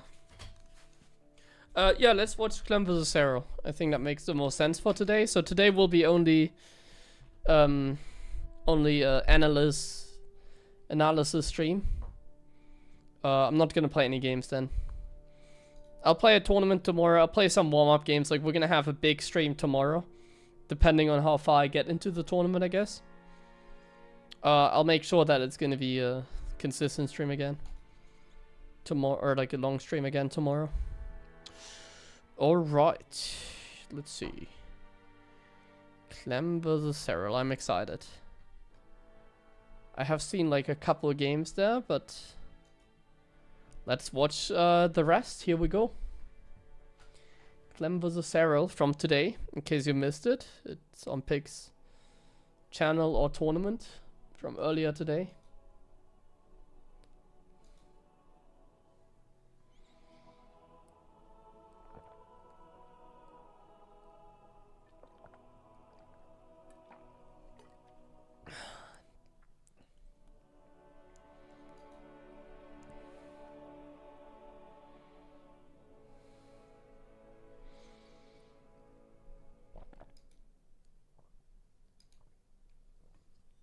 Sorry, let me just get some water in here.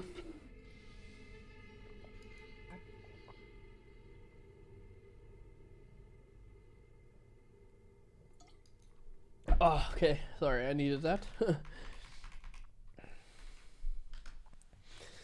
So, in TVZ, Clem never plays something weird. He always goes for generic builds. Like standard builds, like one thing that Clem does a lot as well that you see here is like the Worker Scout. So I can only assume, so my thesis on it would be, so you see Clem like scouting with the Worker. He just likes like denying the third base with the SCV. So that's why he's like scouting with the Worker, to make sure it's not pull first, and then he can block the third. That way the Zerg has to delay the third base. And that puts him ahead. Or not ahead, but like, it's more comfortable if the Zerg can't just like take a third base for free. I'm not sure if that's worth it or not. Like, I'm not sure if it even matters, to be honest. Like, I don't know. I personally don't Worker Scout because I don't think it matters. It's like the Reaper is more annoying. I guess if you're as good as Clem with the micro. Like here he gets a Zergling that I would not have killed. Like, I guess it's like better. But it's like, I don't know. I don't think it makes the difference, honestly. Even. Okay, we see a Banshee opening. As we would have assumed. Banshee triple command center. Very common opening by Clem. Or any other Terran. Right. So Banshee, Hellion opening, we're gonna have to see. So, like, the early game, like, nothing really happens, obviously. Like, the Reaper is a little bit annoying, but it's obviously not gonna find as much.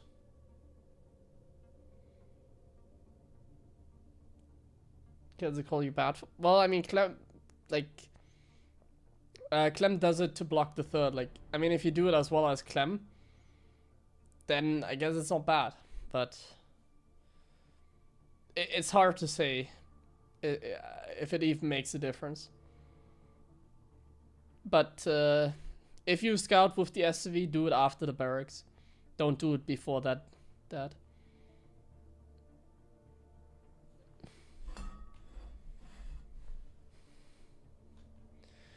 He just goes in with the Hellions and doesn't find damage. This is terrible. Watch the series? Yeah, I've seen some of it. I haven't seen this game yet. Terrible start for Clem. He did a Hellion run by, didn't kill anything. Like 3 drones is nothing. This could really snowball out of control now. Let's see. The Banshee comes in. It's obviously not gonna find damage. It doesn't have to find damage. This is fine.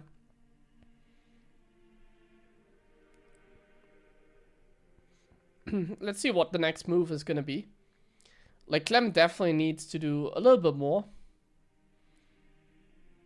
Like, he needs to find slightly more damage or a delay on something. Like, killing a drone that wants to make a 4th base didn't happen, unfortunately. Sniping some drones with the Banshees. Oh my, no. Ah. Very good run by Seral. That's just very, very good run by Seral. Like, he just immediately sent those Zerglings across when he saw those Hellions. This run by kind of sealed the deal for me. He's up 20 workers. He's up in supply as well. Hellions can't find counter damage, not even a Zergling. Banshees, hey, they kill a Creeptomore, let's go. Can't find damage either, very bad. This looks like I'm playing against Seral here, man. Finds a drone, finds not the queen. It's not happening for Clem yet. Takes a lot of damage on the Banshees, like, this is a disgusting game, isn't it? What is he gonna do? Like, he's so down. So far down in, like, everything. He doesn't even know it's, like, roaches yet, and he's going water mines, I think. Is he building water mines? What are we building, Clem? Yeah, he's building water mines against roaches. Ah. This game is like a disaster. This game, let's forget about this game. He's building water mines against like Lingbane and Ravager, not great either. But like he can't even like find any damage. He's like getting nothing in this game.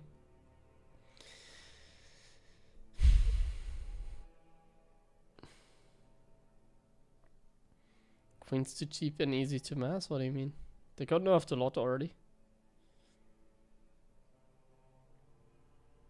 Queens aren't really a problem for Terran. Like, what's really like the reason why Terrans are like the biggest whiners is because it's like the hardest race, you know. Like Zerg and Toss are ahead in economy. Terran is like the slowest in economy. That's why people always tend to complain more when they are Terran, I feel like. Including myself. It just always feels like you're behind as a Terran. But it also feels like a challenge, so it's kind of fun.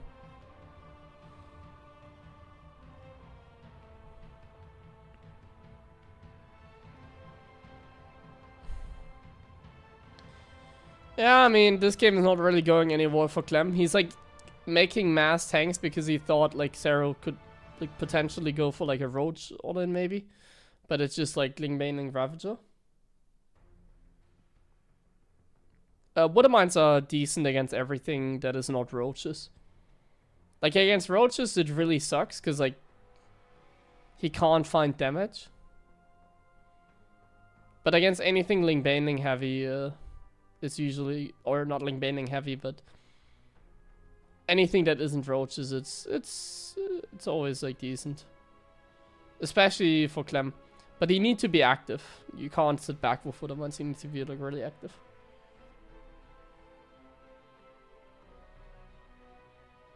But at least stackable lava inject is insane, no? Toss cannot stack Chrono and Terran cannot speed up the production at all.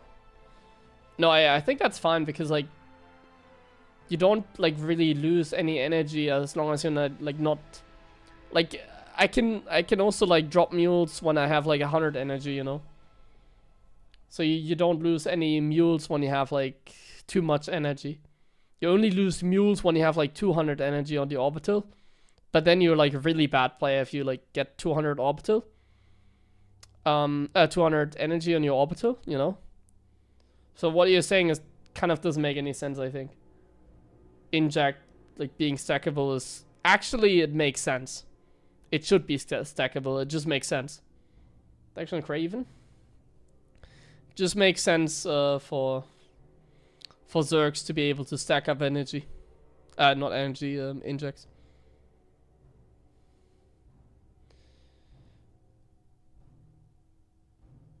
We're killing. Oh, I didn't see that. Yeah, I mean this push is actually doing a lot. I'm surprised that he's hanging on this long. Like Seral's not able to clear this push, but it might also be because he has like so many units over here. You know, this is like one of the games that I personally have a lot against Seral. Now this game is pretty obvious that like it did not go in Clem's favor. But a lot of my games against Seral are like, I feel like I'm doing decent, but then I rewind the game and like he is 200 supply and has like a 10k bank. You feel me? Feels like one of those games where like Clem feels like he might actually be fine, but then he like checks the game and sees like Seral has so much more behind everything. And you see Seral's like doing one clever thing here where he's getting Ultralis before getting additional upgrades. So he's cutting upgrades so that he can get enough units to overwhelm this army now.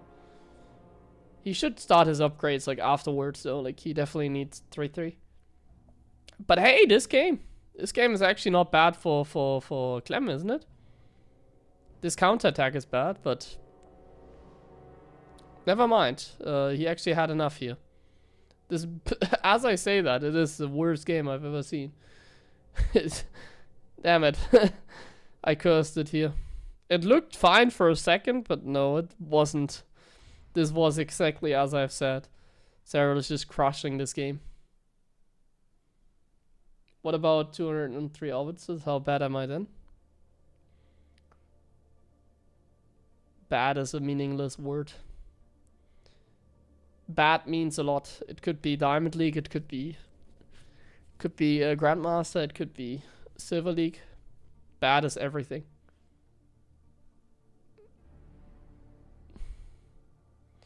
The only players that aren't bad are like the best players in the world, I would guess. Like calling Seral bad or Clem, I think that is just incorrect, you know. But calling myself bad, or for example, like, that is fine, because I mean, there's like players that are significantly better than me, like Clem, for example. Am I still planning to make a tournament? Yeah, this year I do want to run my another tournament, especially if ESL decides to quit. Or, I mean, I don't know what's up with ESL. I don't think they decide to quit. I think it's Blizzard. Blizzard is the problem. I think Blizzard is not willing to run Esports World Cup. I think it's not ESL. I think ESL wants to do a tournament, but Blizzard says no. So let's hate on Blizzard more than ESL. So if like Blizzard and ESL don't run a tournament, I might be able to maybe get my own tournament more up. Like think about it like this while we wait until something happens here. You can come at my home. What do you mean? You want to sleep here? Nah. So like if ESL Blizzard they don't come to an agreement. I can't talk. They don't come to an agreement. That is a bad thing, but it can also like mean good things in other ways. Like if ESL is like not running a tournament, then there's more room for me, for example, to run a tournament, you know? And if I can find an agreement with other players, casters, or whatever, like I have connections. Let's put it that way, you know? Like I have connections. So if anyone like wants to run an offline cup, I can make it work. Like I have a location. I have multiple locations. I can try and get. Like we can have an offline Big Game Cup again. Like I've already done like 2 offline cups. It can be here in Cologne. It can be at Mousesport's place. Like Mouse has a office, gaming location, kind of like a boot camp, an office, with even a stage in Hamburg. So I even have like connections to like technically multiple like locations where you could run like a StarCraft tournament. So if ESL decides to not do anything, I'll definitely consider Yeah, to get my own tournament running. This is a very interesting build by Seral. You see him take this gold base. That is insane. Wow, creative, man. That is really... Wow. Isn't that just imba? He has a gold base as a natural. For free. That shit is just imba, isn't it? The rush distance is higher, isn't it? To that base as well. Huh? No, it is not. I think that's bullshit. It's definitely shorter rush distance, I think. I don't know this map very well, but... Seral right now has a freaking gold base. Hello?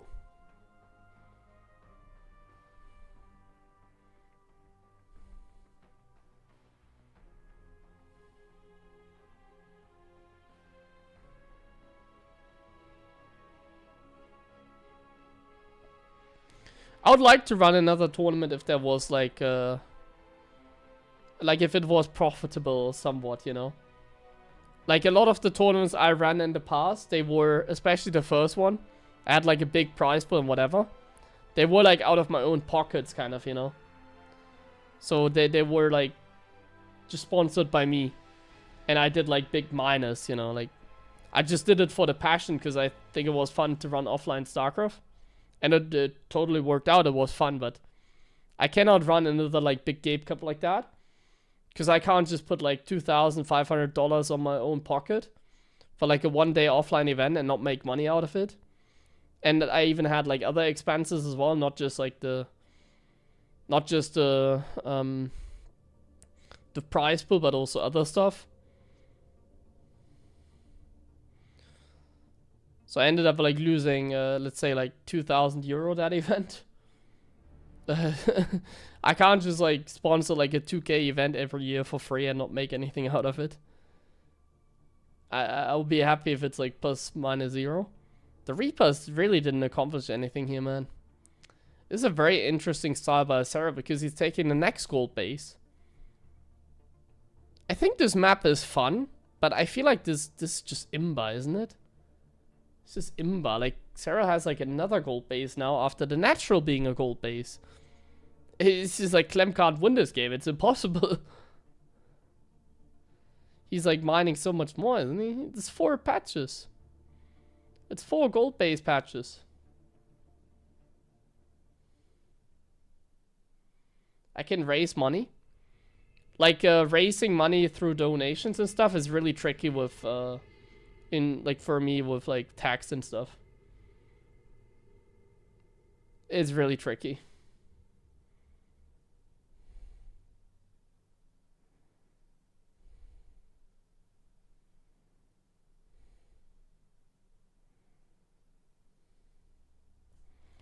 Roach counter attack.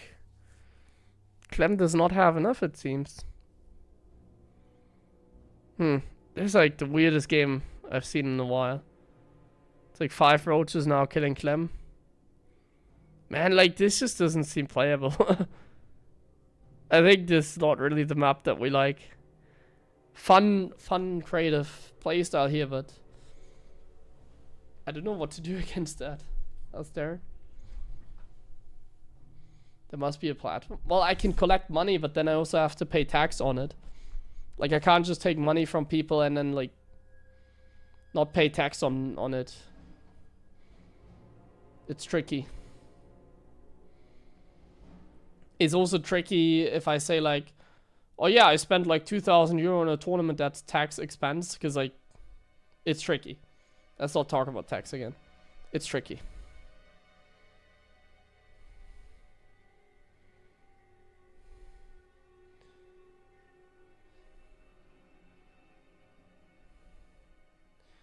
Yeah, Clem is just dead. He's gonna die to the 1-1 Roach Ravager timing. And I don't even wanna like collect money from people and like run tournaments like that. That's not really profitable either, I feel like. I want money from companies. That's more profitable. The Burrow Roach movement as well. Very clever. On a map like this with like now 2 entrances. Very clever by Seral. Yeah, just GG. He got owned, man. Jeez. I think I saw the 4th game between them. I don't think I saw this game. Let me see. What is the next game? I need to run ads as well.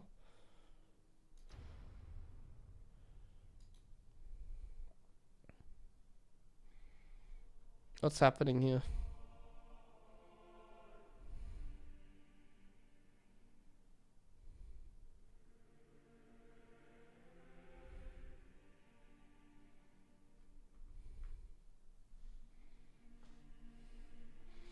Why don't Terrans make more Marauders when they see roaches?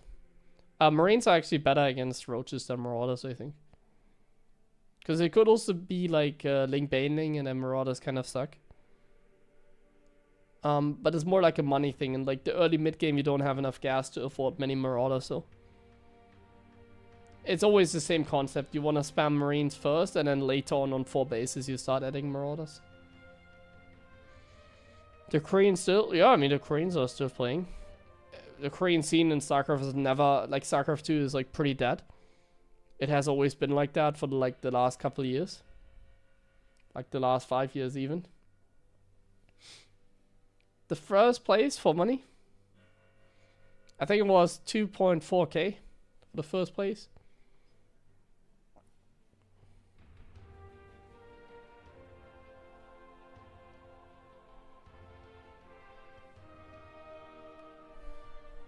So yeah, when it comes to the Koreans, there's like still a dozen Koreans that are playing that are very good. But then everybody else kind of like doesn't exist.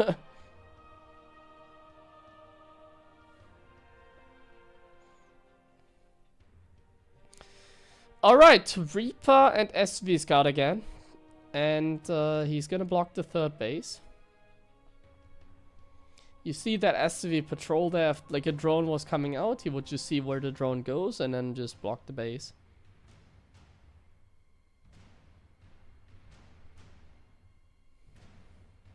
I should do this more often myself again, just to feel how, like, just to see how it feels, I guess.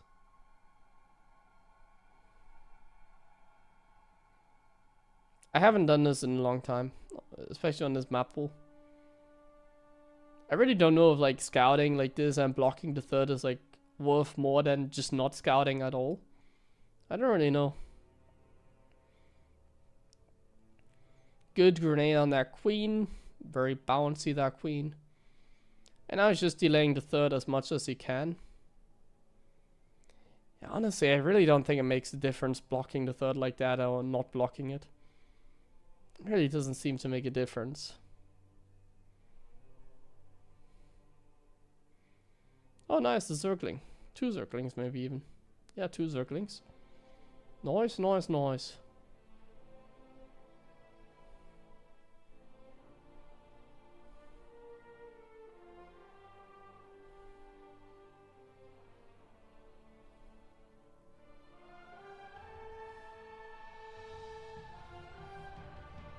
But if you scout pull first with an SCV, it's very good for you.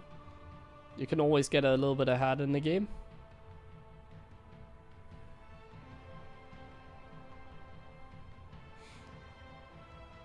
Okay. Fast Marine drop build again by Clem. He really likes that build. He's a big fan of that.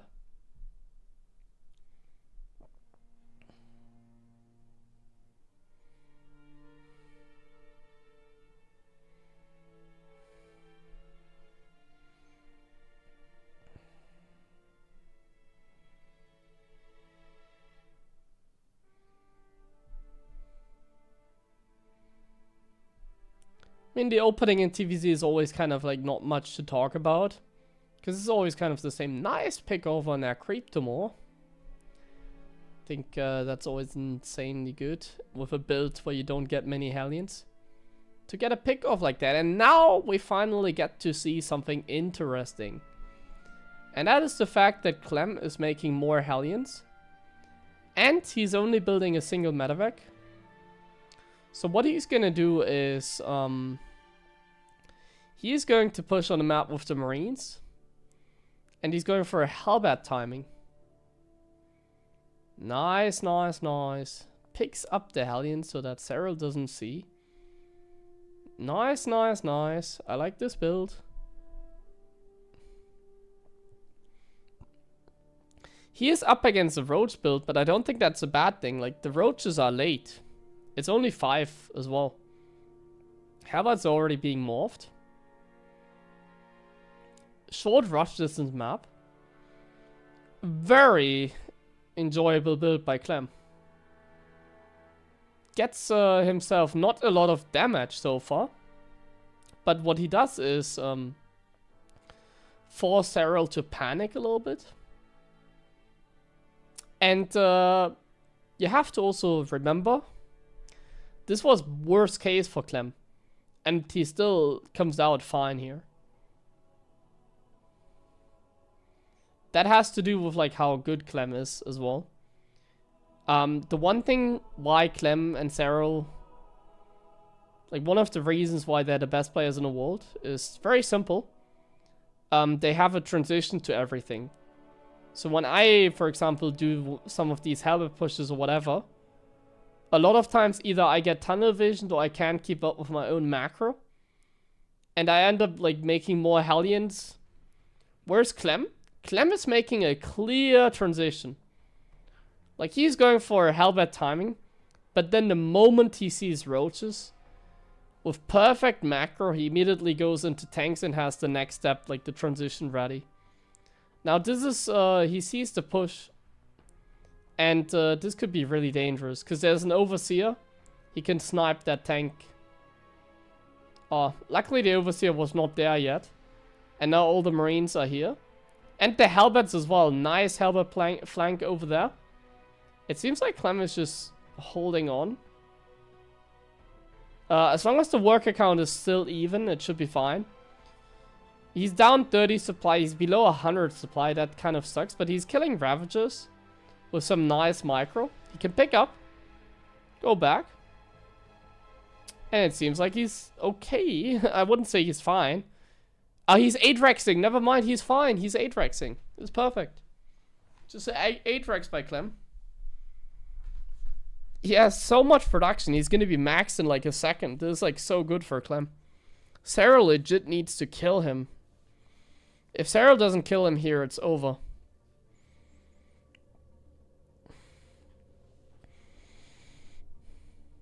The only tricky thing in a scenario like this is like, should I try and defend my third or should I try and defend my natural?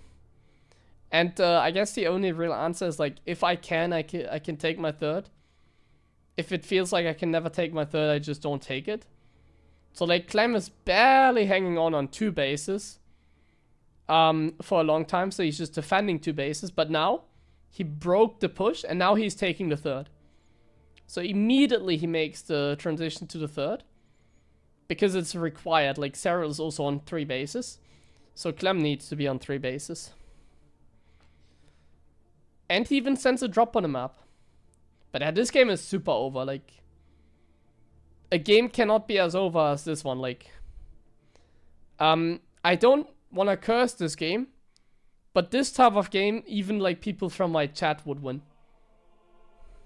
I don't want to go that far usually, but I'm gonna stick to this.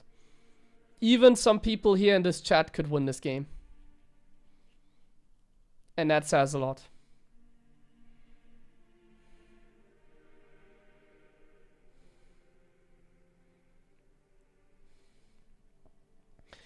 Now this is actually one of those games where you could just win with like F2A move.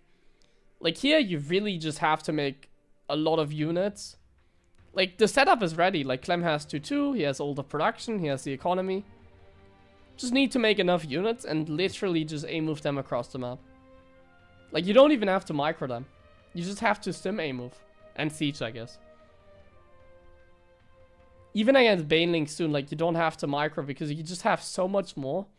It really doesn't... Oh, okay, he's like, oh, never mind. Clem just lost the medevac. No, he didn't. Wait, there was only a single medevac the entire time. I'm stupid. Honestly, looking at the supply and stuff, it doesn't even necessarily feel like that people from chat could win this. Like Twitch chat is really bad, you know that. So I think I went a little bit overboard by saying that. It takes more than just a move. You do need like a little bit of macro, but that's super over still. Like you need to deal with the circling counter, I guess. And then it's over.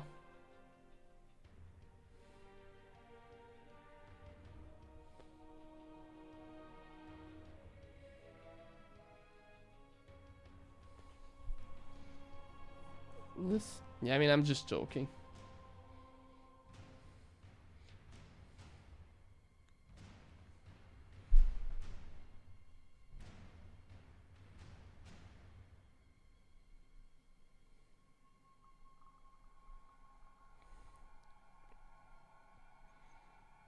But this game was like really over after the defense. Okay. Did I see this game? Let me think. Yeah, this game I actually saw. Yeah, I've seen this game. I think so. I didn't see the early game, but I saw the ending of this game. This game was very unfortunate for Clem. Very unfortunate game.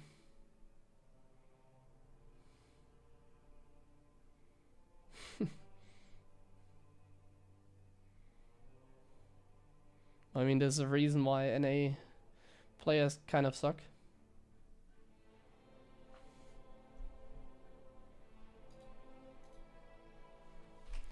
Okay, let's see. Let's see.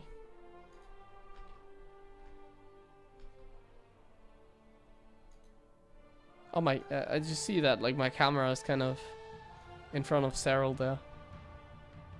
Should make myself bigger. Don't really know. Nobody have said anything, so I guess I'll just leave it like that with Seral next to me.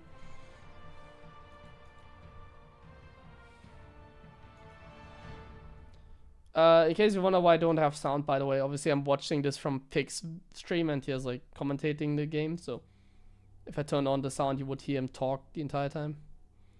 So I have to like talk like this. Yeah.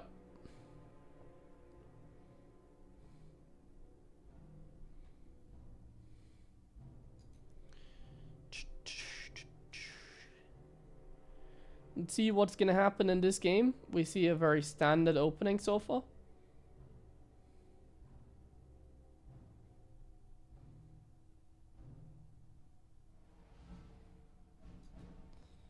Very standard opening so far. Triple command center, as always.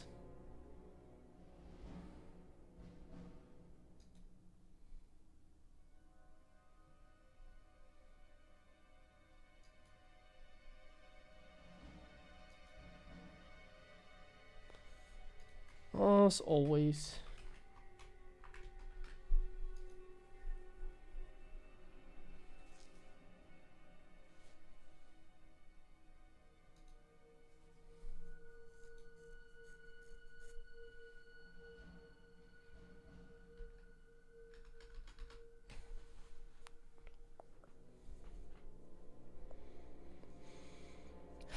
As always, really like with the Reaper poking and stuff like this, nothing really happening in the TVZ. It's just the most standard matchup. The first like 4 minutes are pretty much always very straightforward. Now this is interesting because circling speed is done, so this Reaper is... Wait, what? It's just gonna die? Huh? What was that Reaper, man? He timed that kind of poorly, I guess. Poor Reaper. Still created a little bit of chaos. Forced a drone to make a spore crawler, I guess. Not bad.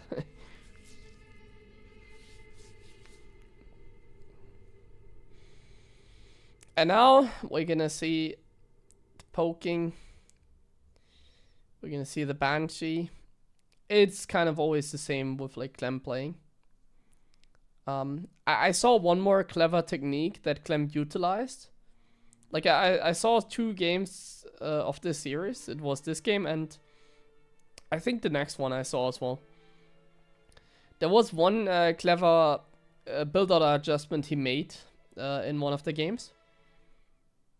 I think after this. So here it's just standard, like it always is. So there isn't really anything to talk about. But I think in the next game there's a few things to talk about. So the Banshee tries to get in, but obviously there's Overlords. Seral's always on top. Always ready. Spore Crawler perfectly timed as well. No damage taken. He's taking the 4th base. Clem is gonna try again. With the Hellion, sees the 4th base. Sees where it is. That's kind of nice. There's a Banshee. But like Seral is like the perfect player. So you see already him like morphing an Overseer right there. And oh, a little bit of chaos there. The Queen's getting a lot of damage. How would I have played the game different? I don't think I would have played this game differently. If I wanted to play like a standard game.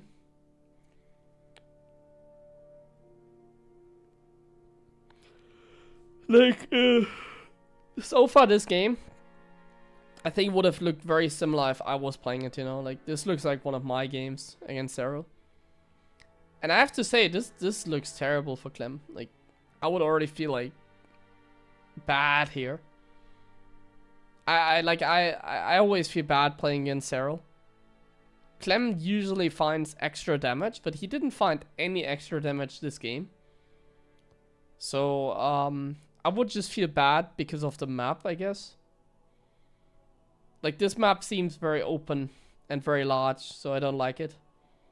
Seems like a difficult map against Zerg. It has, like, very spread bases. It's, like, pretty big, it seems. Personally, wouldn't like to play this map against Seral, I think. Okay, we're going for the push. We're killing the Overlord there.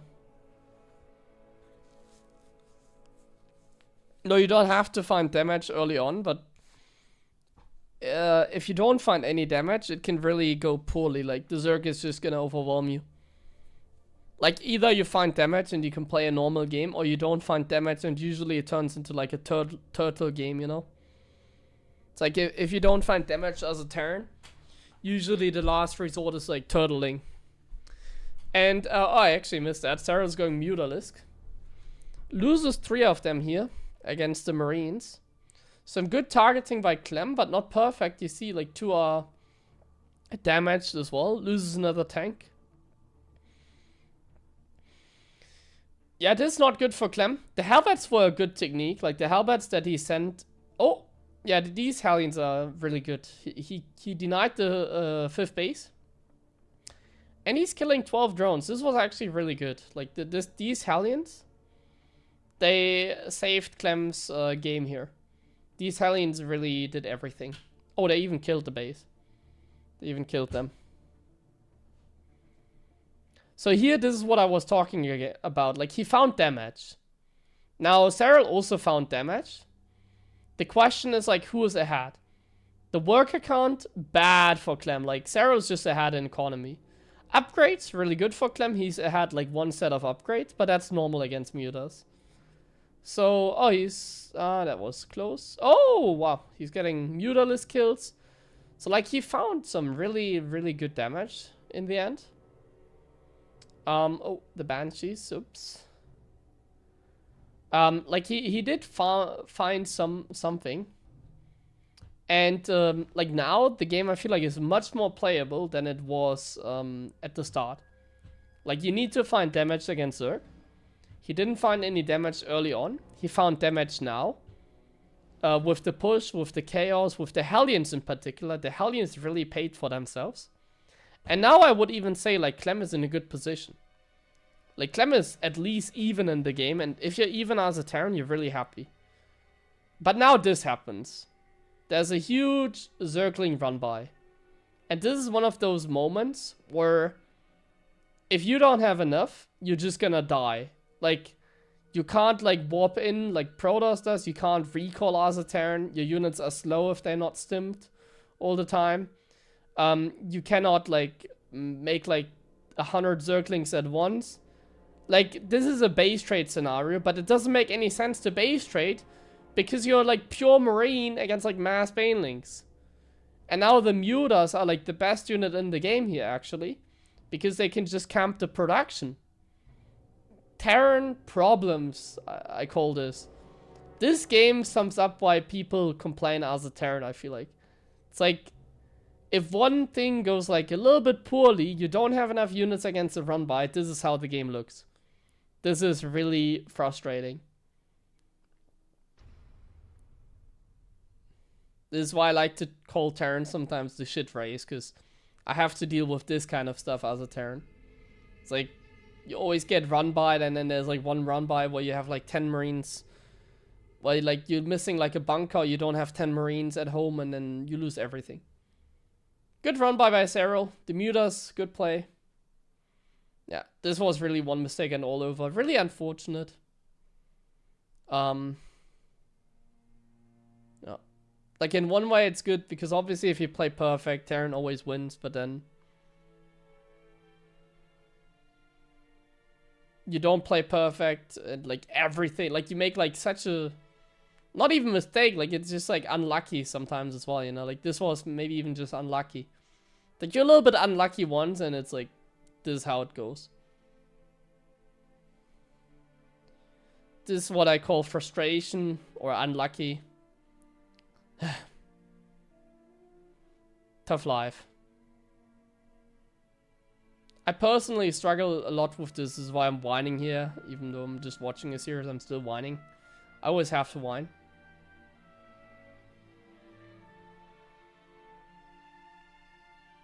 Because I personally struggle a lot with that. It always feel like this is the reason why Terran, like people say like Terran is the hardest race.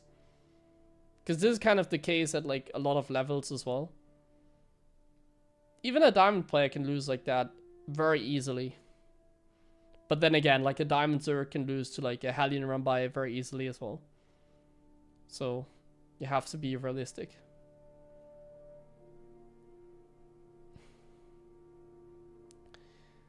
He even got an eBay, I just realized. Like he only has +1 attack. But yeah, like Clem is super dead. Oh, some good Woodermine hits. But he even has units over here. It's like 2-2 upgrades against no 2-2. 2-1. Very convincing.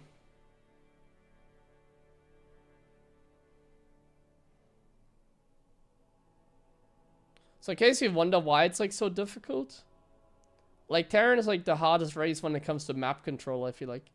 It's hard to have like vision everywhere, and like the units need to be stimmed so they are fast. You know, so it feels always hard to like, that's what I personally struggle with the most. It feels the hardest to like keep up with the army and stuff. While like Zerg has like the, and Protoss like the mobility and economy.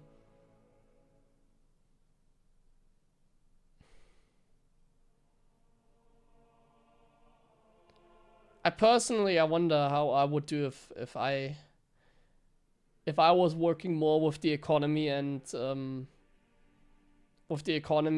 map control. It feels very nice to play with, especially with the mutas here. It felt like one of those games that are fun for the Zerg. Terran is so hard, and why do I have playing? Then. What do you mean? You have wrist issues? That can't be because you're playing Terran though. Or against Terran, I mean.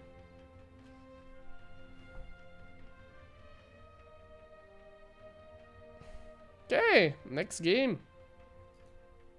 Yeah, I think this is the game. So this game I saw and this game.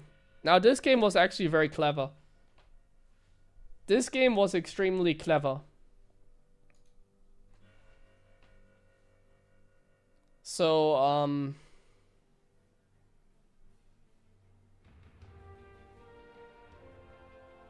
will you take games with us? Yeah, I've mentioned it. Like yesterday I was making some pizza again for like, I made like 60 pizzas at a like Take TV party. So I'm a little bit tired today, so I felt like today would be a good stream for me to just watch these games and learn something. So this was actually a very clever game, guys. I quickly want to talk about this opening here when it happened. Yeah, there was a event. I mentioned it earlier. It's really exhausting because like not like if I was making like, well, it's always exhausting. Let's just, I don't want to talk too much about it again. But I'm not busy anymore. No, me alone, basically.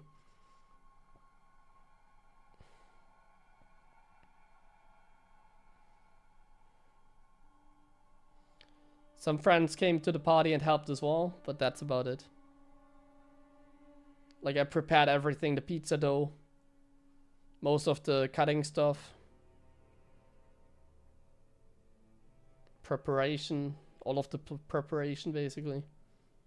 Okay, so here's the opening, guys. So Clem is doing a 2-gas opening. I'm actually gonna pause here as well because I wanna mention this. So high level analysis, like legit high level analysis.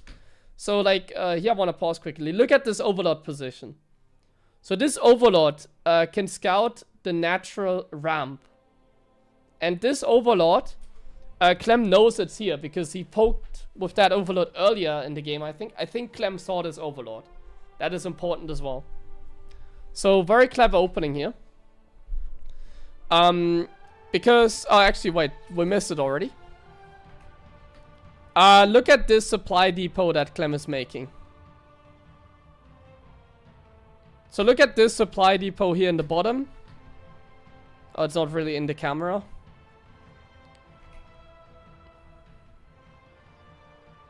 So right here, in the bottom you can see it, barely.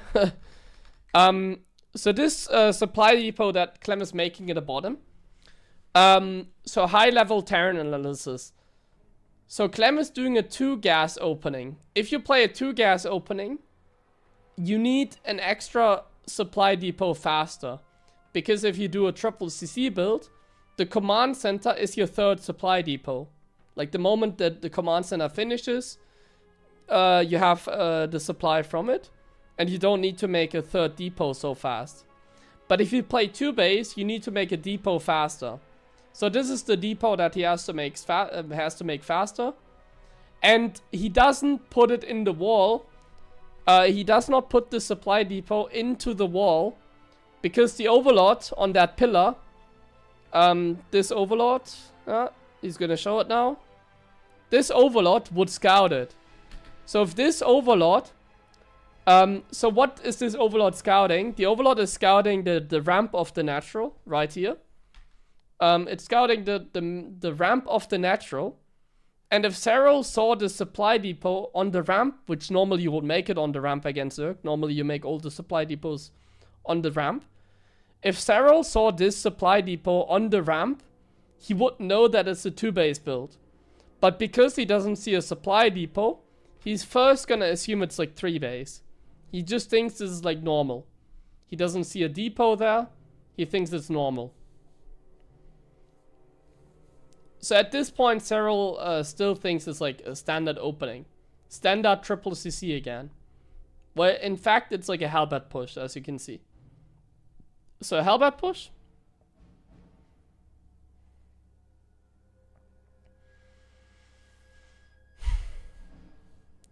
And now, you can see in the production tab, now he's making the supply depot at the exact time where normally the supply depot would be made if he had gone triple CC. And the overlord sees that supply depot. So now, the supply depot that Clem is making in the natural, Seral sees it with the overlord, and therefore he assumes it's triple command center. But it's not. This supply depot there.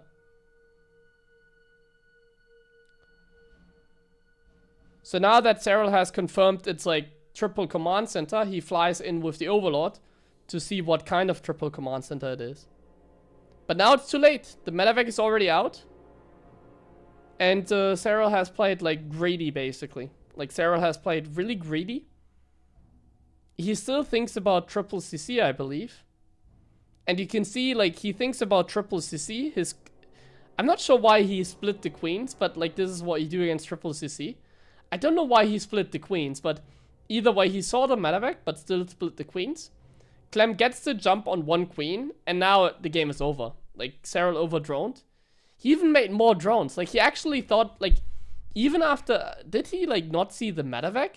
Because he was still making drones. Like, look at the production tab. Like, here he sees the medevac, makes one drone. He sees the medevac, makes one drone, and then he makes another 2 drones, 5 drones. Like, I think he didn't see the medevac there as well. So this even worked better than it should ever work. Like, he should have seen the medevac and then know, like, something was different. The moment he sees the medevac, he should have known, like, halberd push or something. Because, like, you only make a medevac for halberd push. Like, really. So he should have made, like, a spine crawler immediately, I think. Something like that. But he actually made more drones. So, like, Seral even, like, misread this game, like, hard. So, like, the mind game that I explained, it worked perfectly. Like, he tunnel visioned. Like, he tunnel visioned, like, completely. And now the game is just over. Like, this is now, like, a brutal game for Seral. He literally cannot, like, beat the halberds here. Yet the game went to... No, this game actually ended here now, I think. Like, there's a Liberator flying in the main and then the game ended, something like that. Like, this game is not one of those that goes into the late game. Like, this is, like, legit, like, annihilation, like... Like, this is the kind of type of stuff, if I show this on Twitch, I get banned, you know. I hope I don't get a warning for showing this game. Ah, there's the Liberator now, it's like GG. Something like that. Kills the queen, unsieges, goes into the natural. The halberd's still there. This is like illegal content that we're seeing here. Ah, even more Helmings here. Morphing to halberd. The fact that, like, Seral stays in the game for so long is, like, fascinating. I guess he droned so hard that he still thought he might have, like, a chance. Like, obviously you don't think about these things when you're in-game. Like, when you play a game like that, you never think, like, oh, this game is over anyways, I should leave. You just pretend like the game is not over and you just try your best. That's always what, like, every player does. When they are playing. But obviously when you're watching the VOD like that, and the third person, you know what's up. Like, then every sane player would agree that this game was indeed over.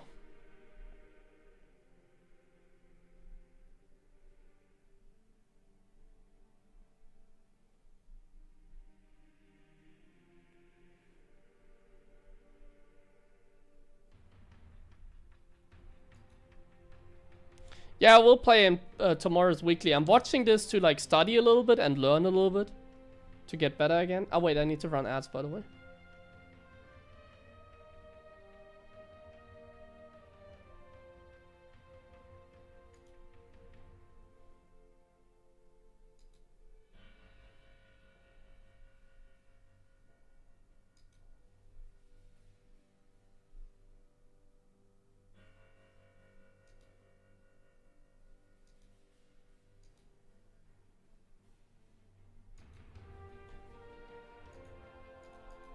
Click that add button.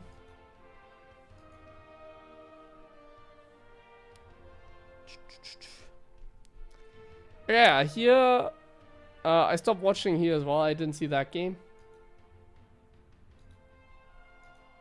I just saw the 2 games and I thought, like, okay, yeah. Like, today I'm not hangover or anything. Like I said, I made like 60 pizzas yesterday. I'm just super tired. It was a party, but I literally didn't drink anything. But I'm still, like, so exhausted. So yeah, we're just watching some games here. I had a slow day, you know, like, I was kind of sleepy the entire day.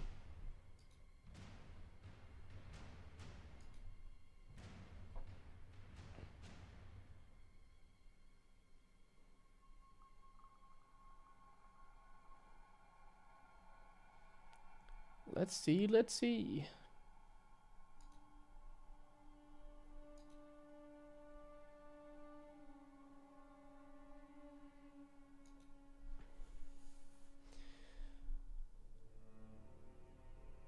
No, I'm not working as a pizza maker.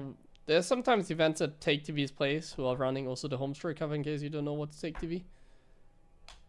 It's free labor basically. But maybe at some point I'm gonna make it business, who knows. So Seral's actually taking the base on the top part, even though it's like getting blocked by an SCV. I find that quite fascinating. He's also cutting link speed, so I guess he's planning something, like a roach attack or something. Yeah, roach attack. So this is like a 3 base like roach attack. Like he's pretending to play like the usual stuff, but in reality he's like just doing a roach like poke. So he's kind of trying to do what Clem did in the previous game basically. He's like making it look like he's just doing like a 3rd hatch normally, when in reality he's like going for a roach attack. This could really work. Though he's up against like a 2-1-1, so it's not great. I don't even know why Clem like stick with the SCV there for so long. Like he saw that Seral wasn't mining that, but like Seral could just take that base, and that's usually what they take it. It's kind of fascinating. Like I feel like it was a what's going on here? Seral, like Clem made a mistake, I feel like, by having the SCV there for so long. But it kind of worked, like in my opinion. I don't know. To me, I would never have done that. Because like the Zerg should just say, oh my goodness. Should just take the other base, okay. While Clem sees no link speed, that should tip him off. But this is a clever technique by Seral. Really clever technique by Seral there to mine those minerals. And now we just do a roach attack, but like it's a 2-1-1, so I think this is just bad for Seral, honestly. Like there's already 9 marines. He's just gonna pull the boys for a second, kills every single roach, and like life is good, right? It's 8 roaches. He's only gonna kill like 8 SCVs. Like there's some more 10 roaches. It's 10 roaches for like 13 SCVs. Yeah, I guess it's okay for Seral. But like for a build that didn't get scouted technically, I don't know, man. This didn't seem like the greatest build, honestly. Like like everybody plays like 2-1-1 on this map as a Terran, you know. Like everybody goes for this marine heavy opening. Nobody's going for like a greedy like Hellion Banshee opening on this map. Everybody just, oh wow, the Hellions get in. Oh no. 5 drones. 5 is a lot. How do these tournaments get started? Is there like a massive SC2 group chat? Hey, I'm going. Well, there's not a group chat. Like people just announce their tournament on social media or like Liquidpedia or Team Liquid or whatever. And then there's like a online website where you can sign up. For the qualifiers, or you just get invited. So like for example, if like Pig wants to host a tournament, he's gonna like send me a message, ask if I want to participate in this tournament, that kind of stuff.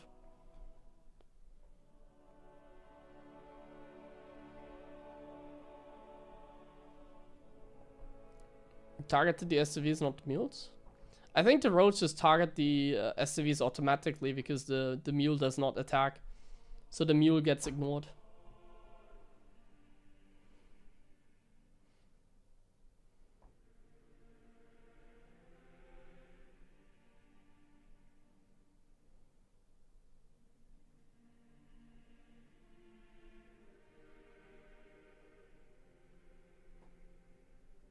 Okay, we see some marine drop action. Wait, why is Clem taking this base? The minerals are mined out, he's taking that base? That is interesting. He's taking the gold base from that side. I guess he just wants to have the gold base, but just having the gold base kind of sucks. You also want to have a gas. Interesting. I've never tried it myself. guess it's worth to give it a go. I mean, it makes sense. It's a gold base after all. It just in this game, it doesn't make much sense because like the minerals are mined out. So because the minerals are mined out, it's kind of like, what is Clem gonna do if like Seral decides to like send like Zerglings to that side, you know? Like he just sends a bunch of Zerglings for a counterattack later on. Be really annoying. How do you punish Zergs go Lurker? Well, against Lurkers, camping is probably the best. Like just sitting on a good ghost count and like defending. Like attacking and like running out of scans is like pretty common. But if you have like 4 orbitals, it shouldn't be a problem. Like with 4 orbitals, you should really not have like trouble with scans that many times. Wow, nearly uses a medevac there. Interestingly enough, Seral's going into Lurkers and not into like Ling Baning Ravager. It's like Ling Hydra Roach Ravager into Lurkers. Okay. The tank push is gonna be nasty. That's gonna be nasty, man. Like, how is he ever gonna deal with that? That is, oh my god. Am I allowed to show this on Twitch? These games are like, Clem is like brutal in the last couple of games, I feel like. Like this seems like, well, he has a lot of Roach Ravager, so maybe he's fine. Some nasty shit. It's Lurkers, but they don't have upgrades, and Lurkers aren't gonna like clear the tanks, you know. Oh my god, dropping them natural as well. This seems to be really good for Seral. Oh, that's a nice Ravager flank. I saw the result of the series, but I didn't see the games. I saw the game that we watched before this one and the one before that one. So I watched 2 games. I didn't see this game. Nice. Okay, that's how you defend it. I didn't know I was playing this grand finals.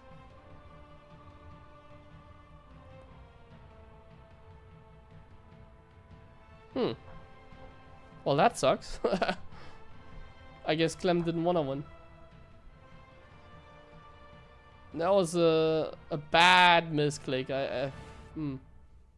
Or was it even a misclick? I think it might have just been Marines like derping.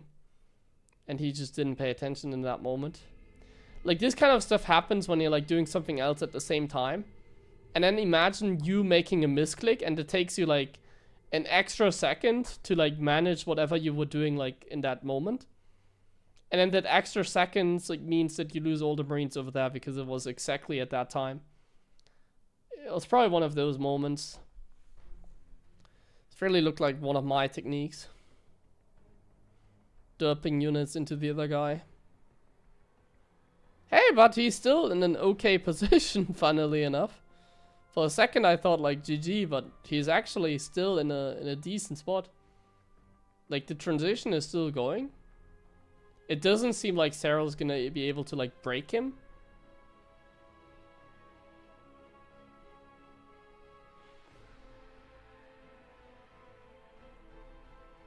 Well, top level players only make mistakes because the other guy is so good as well, you know. I'm usually a fan of like saying like, not like, oh, this guy played bad. I'm usually a fan of like saying, or let me put it differently. Like it's usually the other guy forcing the mistakes. That's what I mean. It usually takes the other guy to really push you, in this case Clem, for him to make such a blunder.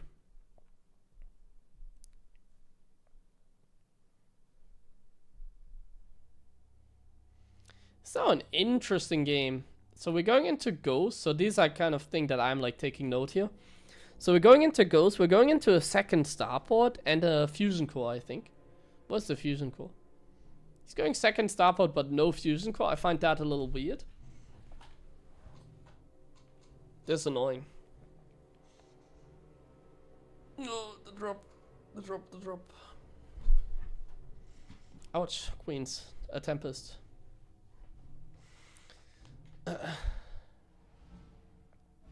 That's nice, we're getting a base. And like look at how he's like separating the Marines to kill the drones with a medevac so you can also get out. Wow. Some clever techniques that I should copy, but I'm probably not, because I'm gonna forget about that. But like separating like a few Marines and a medevac to like get the drones as well. Like if you do that with your entire army, you're gonna get like crushed. You're gonna lose your entire army. But that way, he's just sending a medevac and 8 Marines and can get some extra kills and pick them up and leave. So maybe, yeah, probably with the old hotkey, I would assume. Like, these are the moments where I would love to see the first person again. Like, look at that drop now. It can even get a cancel here, maybe. Like, these are really the moments where I would love to just see the first person of, like, Clem playing this game. It would just be, interesting to see how he's, like, managing these, like, moves, like, so fast, and how he exactly, like, does it. Does he do it with, like, the steel hotkey? Does he do it like that? Yada, yada, yada.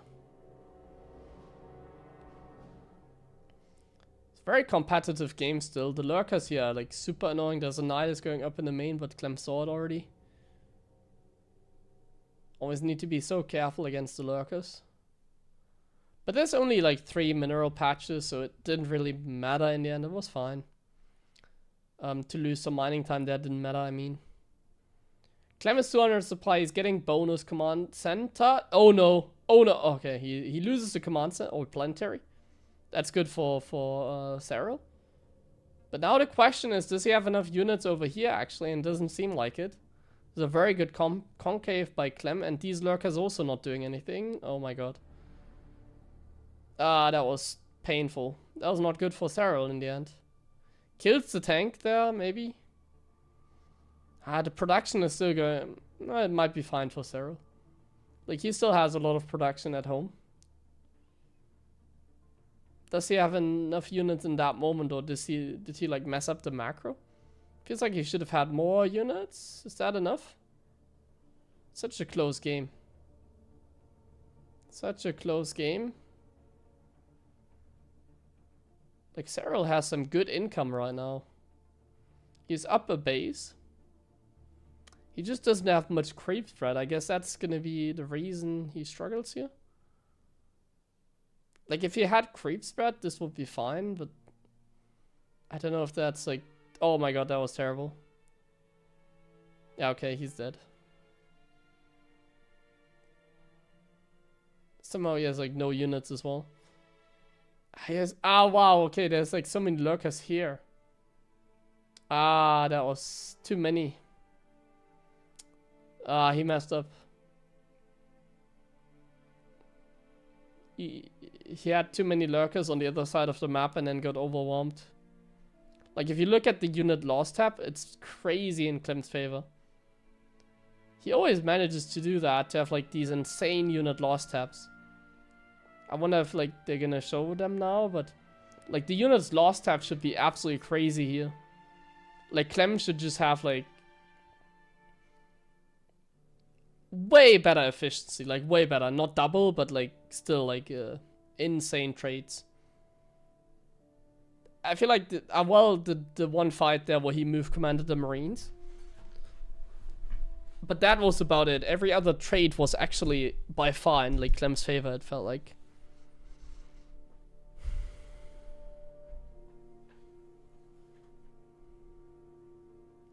He's getting liberators as well now. He has range already, I think. Otherwise, I don't think he would be making them like that. These are not amazing traits, but good micro, wow. Some very good micro, wow. Very good micro. Oh my goodness. I'm getting wet.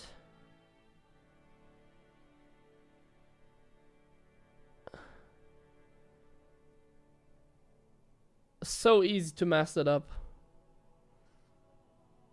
Like, he hold position and then he like sniped so that the units wouldn't run in, but the ghost would still snipe. It's a little bit awkward to like micro like that, but he managed that beautifully. And now the liberators just defend the counter. It's a perfect game, like perfect last 3 minutes, I should say 4 minutes. Just perfect. Not a perfect game, but good enough. In the mid game, and then in the late game, like, just superb. Yeah, there's the units lost tab. insane trades. And the thing is, he was even like mining a good amount as well.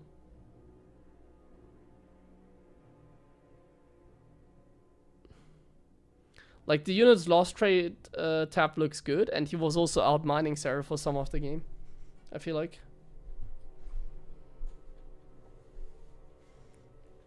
Oh, now he's getting Liberator range. He kind of forgot about that. No Spore Crawlers on that base either, so the Libs are going to be super annoying. I'm going to check Fenris up.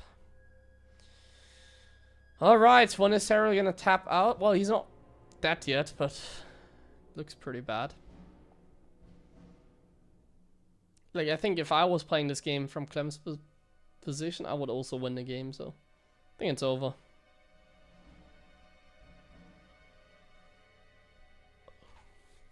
Like, there's no creep spread on the map that makes it so trivial to finish the game.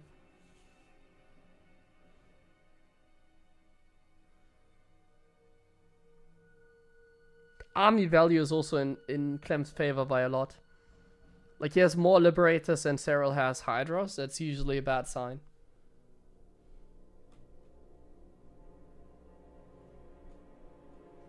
Cool game. Very cool game. Let's go straight into the next one.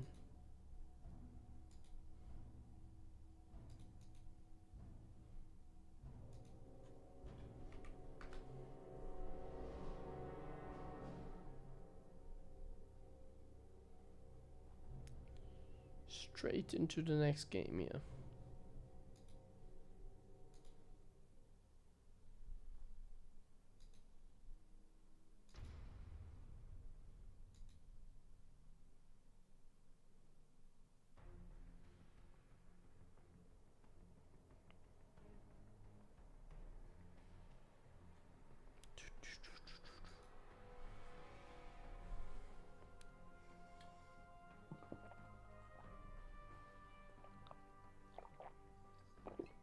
Oh, getting tired. Should go to bed very soon.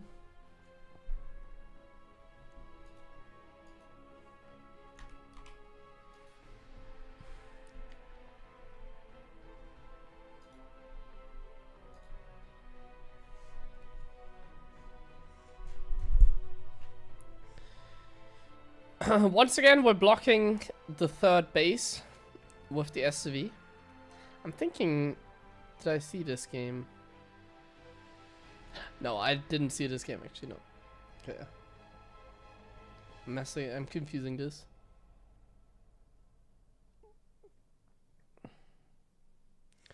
So we see a standard opening again. Triple command center.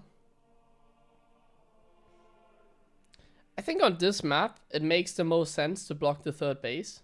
Because, like, Sarah really wants to take this as a third. There's, like, no alternative third.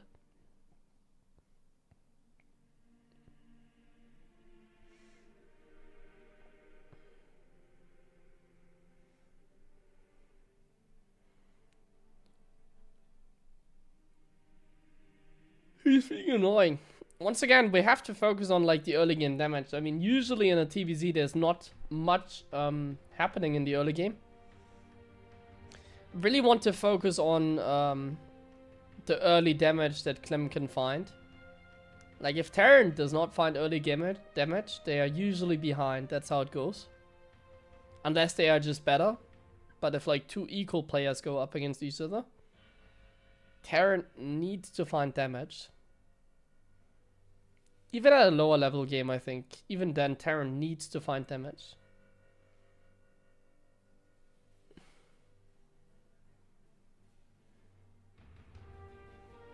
So Clem is, like, being very active. And even just being active, like, forces mistakes out of the opponent. So that can help as well. I don't think Seral makes any mistakes here, though. Like, I think he's pretty flawless. Oh, gee. Oh, wait. What? I didn't pay attention. It's a link flood. It's a link flood. But the Hellions are here as well. Oh my god, that's a lot of damage for... who? Seral. Seral's finding so much here. Yeah, it is so good for Seral. Oh my god. So now it's the other way around. Good repair on the SCVs, minimizing the losses. So now it's the other way around. Like now, Seral was the one that found early game damage. That's bad for Clem. If the Zerg suddenly finds early game damage, man, this really sucks. This pace, and he goes double Evo because he knows it's not Banshee. This is a perfect start for Seral. He should be extremely happy with this start. It really, like, you found early game damage as a Zerg, you're set. Like, then it's like really all over, it feels like. In this case, he could still lose some drones against like the Hellions. I don't think he's gonna lose anything to like the Liberator. But obviously he's lost like most of the Zerglings. So the Hellions can still be dangerous. So maybe Clem can return the favor. Who knows? But like if he doesn't, it's really bad for him.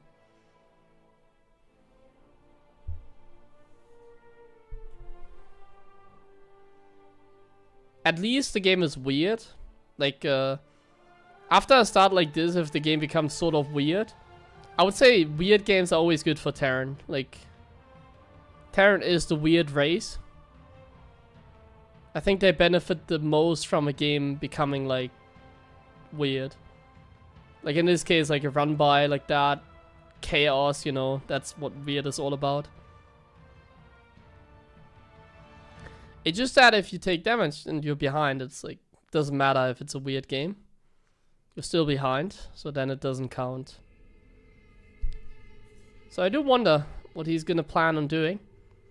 From what it looks like, he's gonna try and like go for a strong tank push. Like he's gonna try and get enough units across the map, and then he's probably gonna take a siege position on that fourth base of Seral, and then he's probably gonna try and find some cost efficiency like Clem always does. But like he's still far away from getting there. Because like the first attack here is not doing anything. He can't even like get the units unloaded anymore really. Like he's behind in upgrades significantly. Like Seral just finished 1-1 and Clem just started it like 20 seconds ago. This is awful, man. This is nice. The Zerglings are kind of found. Like, the thing about Terran is, especially in TVZ, like, Terran can still be fine here if they play flawlessly, but that's how Terran always works. But in this case, he's, like, behind. So it's, like, even harder. And, it's, like, the rule, like, okay, if you play perfect, you win. I mean, we know that. But the rule, like, you make one mistake, it's all over, is even more the case here. Like, one mistake by Clem, one more mistake, and it really is all over. Like, a cheeky Baneling run by or whatever can, like, kill Clem immediately. Losing, like, 16 SCVs to a Baneling run by, GG.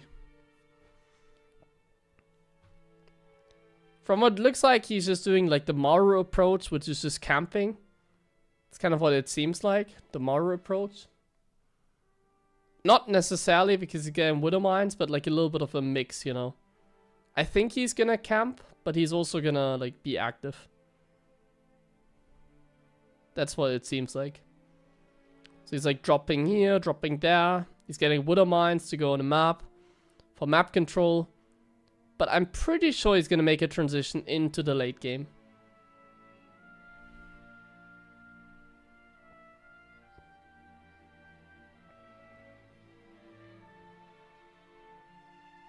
You can't really use the live right now. I think it's not really helpful. Just gonna get picked off by like queens or spore crawlers anyways. Maybe he actually forgot about it and is AFK. I saw it in natural as well. Okay, so here's like the first like attempt by Clem.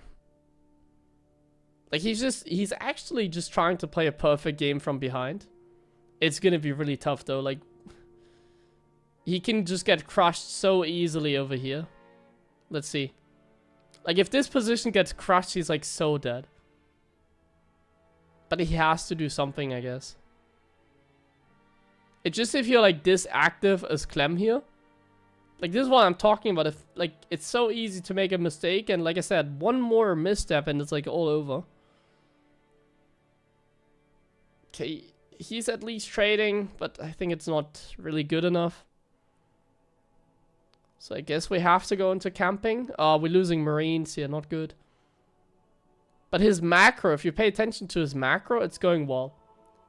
Like, Clem is playing a superb game here. Like, he's losing some units here and there, yes. But if you pay close attention to his macro, it's going really well. He's making a transition. He's getting the planetary up in the 4th base. And the rule of thumb for TVZ is very simple. The longer a game is like a stalemate, like where both are just trading, the longer it goes, the better for Terran. The more command centers the Terran has, the better it is for him usually. The Zerg wants to like deny the Terran, you know, from taking a 5th base. Yeah, in this case, from taking a 5th base. Yeah, Clem is doing a very good job here. Very, very good job. Love what we're seeing here. We're getting the Ghost Academy. Like, he's essentially playing like Maru. But he's like making... Like, he's even being aggressive at the same time. Like, Maru would just go turtle mode and not do anything. Because, like, it's so hard to play this perfect. But Clem is like going turtle mode, but at the same time he's also just like playing in... He's playing Archon mode again. That's kind of what Clem is doing. He's just playing Archon mode. It's like one guy is macroing and the other guy is like microing. That's what Clem is doing right now. That's what makes Terran not a shit race.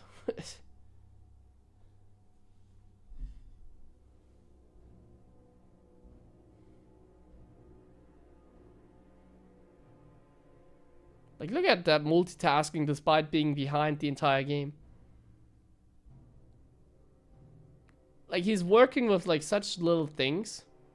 Like very basic units, just Marine, Widowmine, Medevac. And he's really making the best out of it against a Hydra player. It's doing a very good job, but still, one mistake, one bad attack, and it's all over.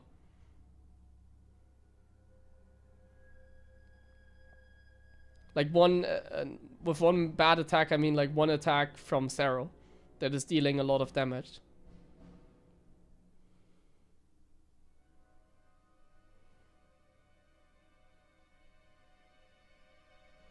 I don't think the game has equalized, no. It looks a lot better than earlier, but it's still an extremely difficult game. I think the game has equalized the moment that Clem has a few more command centers or like Ghost. I think the moment he has like 10, 12 Ghosts, I think then yes. Like, you look at the trades are actually not that much better for Clem, so it's really not that great for him. Like, it just looks decent because he's active. But, like, trust me, Seral's just taking his time, isn't he? Like, Seral's just taking his time. Like, look at how many bases, like, Seral has. He has everything. The entire time. No bad trades either. Like, look at Clem's army. Clem's army is absolute shit. Look at this army. It's nothing. It's Marine, Marauder, Widowmine. And here we go. We're losing the base. And now, even though it looked like he was hanging on, the game was not even, I don't think. And I actually don't know the result of this game, by the way. I don't know who won this game.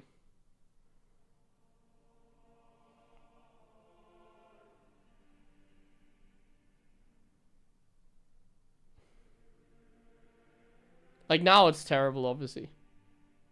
If you look at the units tab, like, Clem has like 6 goals, but like, it's not enough. Like, Seral has everything. I think now it's also not possible to play a perfect game anymore. Because, like, it's so hard. Like, here he gets caught. Like, superb game by Seral in the end. Good attempt by Clem. Like, he really tried his best. But in the end, it did not even look close. I'm actually surprised. It did look, like, much better than expected. But somehow, like, Seral has so much. Just so much. Like, so many bases. Everything. Like, Seral is just so far ahead. The entire freaking time. He's like very good cost efficiency. Like if you look at like how Seral's like managing his economy, he's like very precise, you know. Like Seral has like perfect saturation on each base. He's like playing like an AI, you know, that kind of stuff.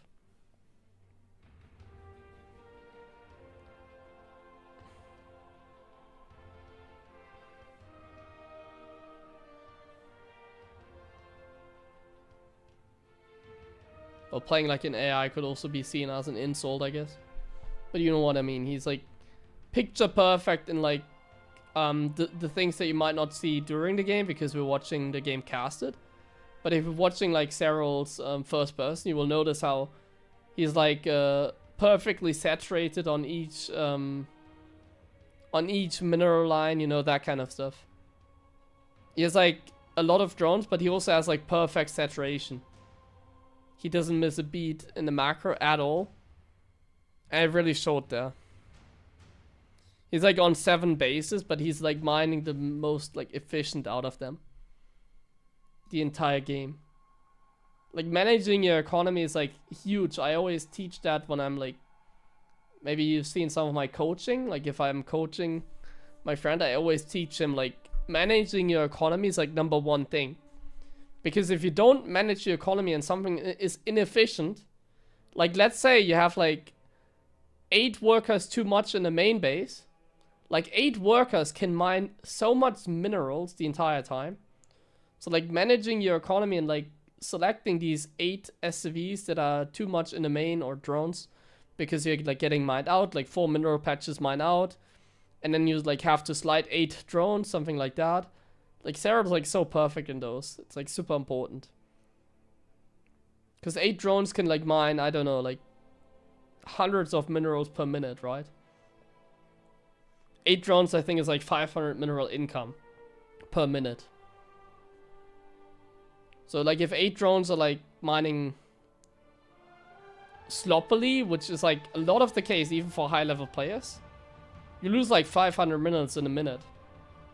And Seral's like perfect. It's like the moment you're oversaturated, he immediately like slides the drones and like manages the economy pretty much perfectly.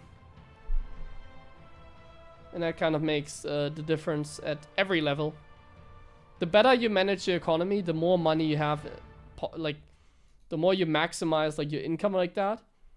You're just gonna have like more money than the opponent. And if you have like more money than the opponent, especially at lower level, you if you spend that money, you're gonna win. Like that's all. Like that's what StarCraft is all about. You just mine more like money than the other guy, and you spend it, and you win. It's kind of what it is all about. HeroMarine of Zerg. Nobody is a HeroMarine of Zerg.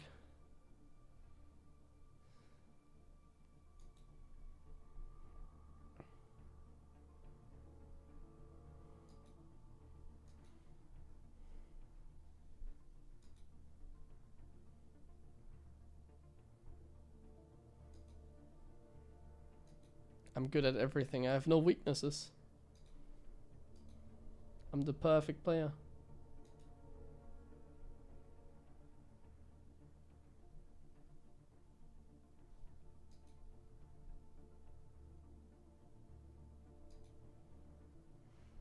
I know one player that is not very good at managing their economy.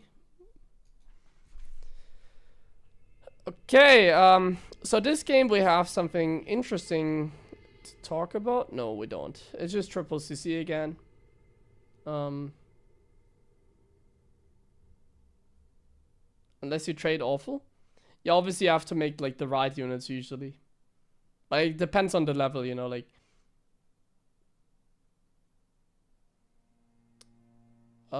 depends on the level always. That's a beautiful thing about Protoss, because you can kind of just make any unit and it's gonna be strong, you know. It's like you make Marines against Ultras, it sucks, of course. Once again, Clem is not finding any early game damage. It's all about TVZ. We have to focus on the early game damage. And we're just not finding any of that. We're just not finding any of that. Full effort.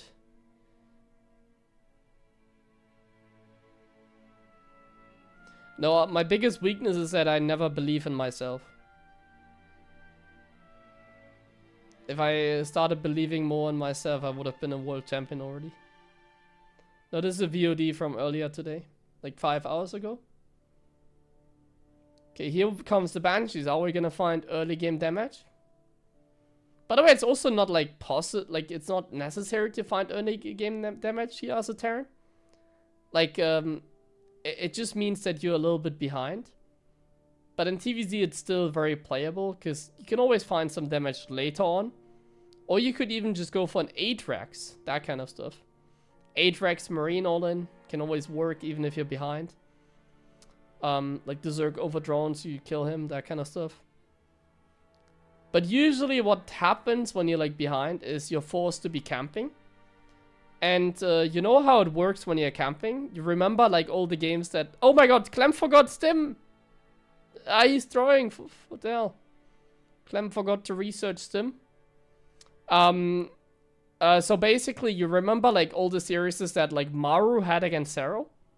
And you know how good Maru is? And no, I don't think he necessarily has like a mental block against Seral. Like Maru, like he still plays at a very high level when he goes up against Seral. And he stands like no chance, you know? At least in the last couple times they played last year. He never stood a chance, even when like goals was like 2 supply. Every game looked the same, like he didn't find early game damage. And then he just had to camp. And out of like 10 games, he won like 1 or 2 with camping. And in the other games, he just lost badly. So if Maru doesn't even win the games where like it's no damage found, then who is going to win? Like I think about myself, like how am I gonna beat like Seral if like not even Maru can like find damage and then win from behind? And that's why I realized I just needed to start believing in myself. So next time I play against Seral, I'm gonna win. Because I believe in myself. So yeah, Clem did not find any damage. He even like forgot Stim this game. He forgot Stim in this game. So this is a like just no damage at all. It's still a game. Like he's even up in supply. Doesn't really matter too much. But he's definitely behind. This is not a very comfortable game. If I was in this position, I would already be thinking of like camping, I guess. I would not be... I would not feel great here. It's not really nice. I forgot Stim. I was about to say, does he have combat shields? No, he doesn't. Yeah. Like this game so far looks similar like the last one. It's just a little bit better for Clem. Like the last one was actually bad. This one is playable still. The other one was like really bad because Sarah was like on 8 bases or 7 bases, while Clem was like on 4. This game, like Sarah's on 5 base and Clem is gonna be on 4. So it's manageable. This is a nice position. Wait a second. Amazing position. The run by is gonna be key now. What is the run by gonna accomplish? Nothing. Okay, good for Clem. This position is insane there. Look at that spot. Nice. That's a nice little outpost that he created himself. That's really nice.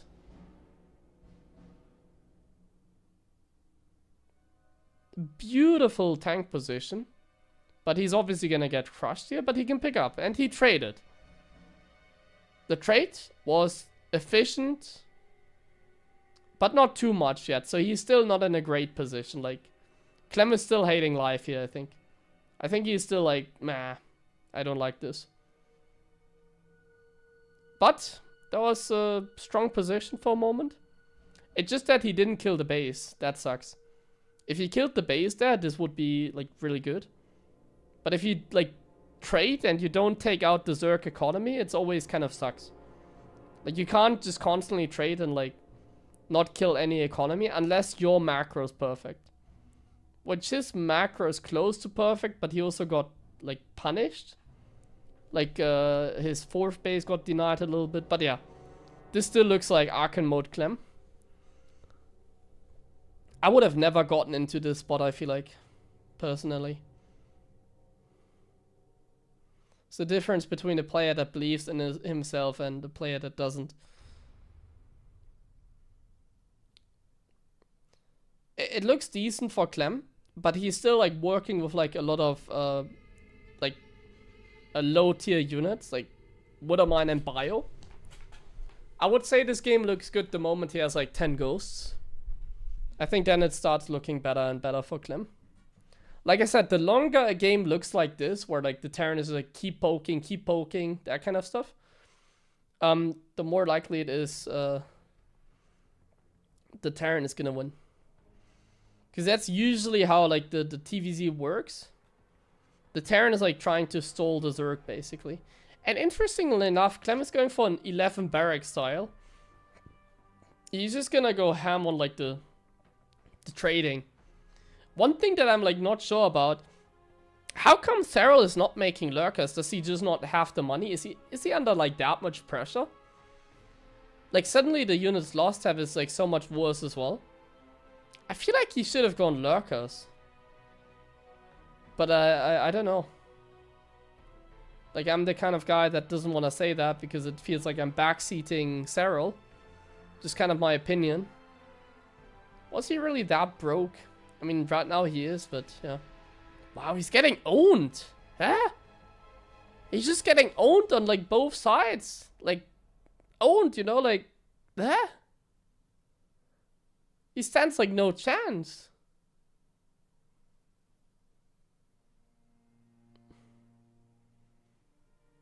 Like, his army split is not good enough here to keep up with Clem's, I guess. Like, here he has enough, but Clem is just gonna snipe even some Banelings and pick off. And now he's gonna go bottom. How is the army split in the bottom? Well, now it should be fine. Not sure. Maybe he tried taking the bases too fast, you know, like... I feel like he could have camped more on, like, 5 base and get some lurkers. That's my opinion. I want to, like, state that, like... I don't know if that's actually the best play, but that's just what I think. Like, without lurkers, this is tough, I feel like. Vipers maybe as well. Like, Vipers could be really good here as well. Just like a couple Vipers to Persic bomb like consistently so that Clem has to micro more. And Clem can't just pick up, or like Clem eventually is going to lose like Medevacs that way, you know. Being fastest so far have not been useful.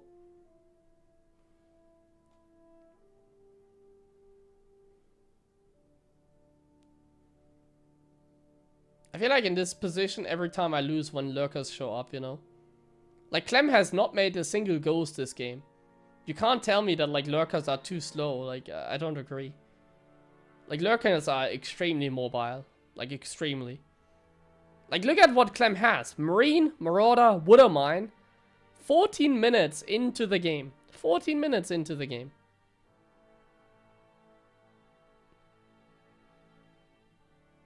Lurkers are the counter here. 100%, I feel like. Now the infestor flank was clutch. So that was nice. But just imagine like a huge like lurker morph here. I feel like it'd be insane. He never got the tag, so I don't think we're ever gonna see lurkers this game. Oh, what is he doing with the infestor there? He's what? I feel like Seral in this game is misclicking a little bit. I don't know. It's just kind of what I'm assuming. He's losing a lot of Medevacs right now, so it is not good for Clem. We're losing way too many like Medevacs here. But now like winning the fight against the Hydras is very nice. Good fungal. So like this is nice for Seral. Like he's getting some better traits. But the thing is, he's getting outmined by the like Seral's getting outmined by the Terran. That should not be the case. So like this is not good enough, is it? He's not even able to max anymore. Like the Terran is out expanding the Zerg, and he realizes that. That kind of shows how smart Seral is. Not sure. I feel like he should have gone, like, that's just my opinion. I don't know if it's true or not. Like, I'm arguing against, like, Serap's decision here, and I'm, like, watching the game from caster perspective. But, yeah, I couldn't have my opinion. I think Lurkers would have been better. Okay, let's go into the last game.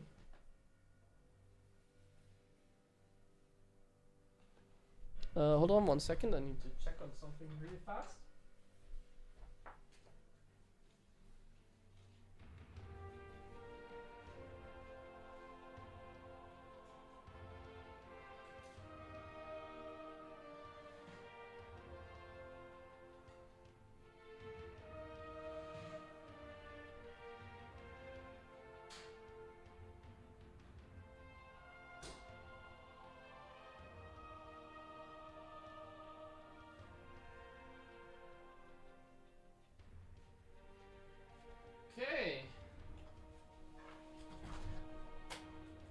Okay, the last game. Let's go. Pretty good series in the end. I'm happy I watched this. Tomorrow I'm gonna play in some tournaments again, the weekly tournaments on the Monday. Gonna be exciting.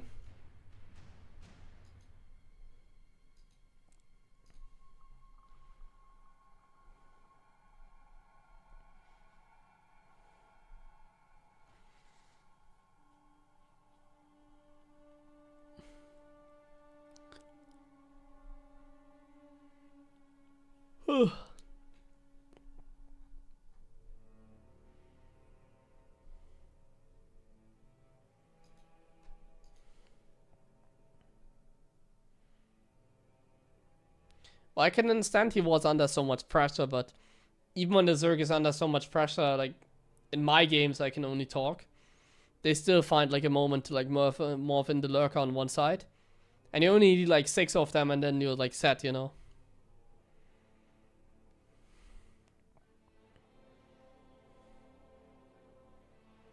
And then the moment like lurkers show up, you deny like the aggression completely, and Clem has to make ghosts and stuff.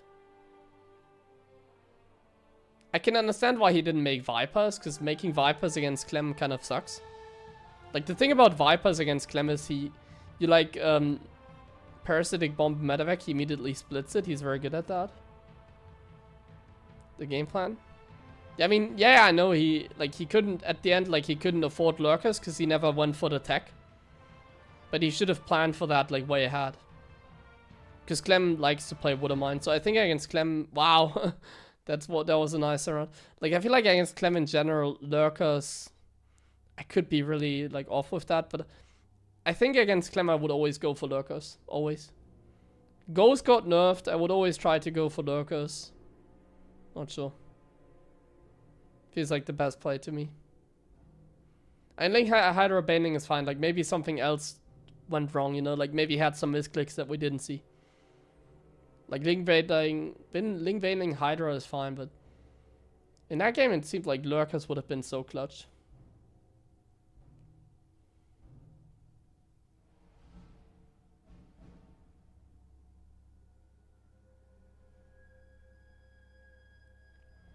Or you still make Banelings when you go lurkers. You don't like skip the Banes. You just add a bunch of lurkers at some point. That's how lurkers work. The only difficult part is getting the upgrades, but you have plenty of time.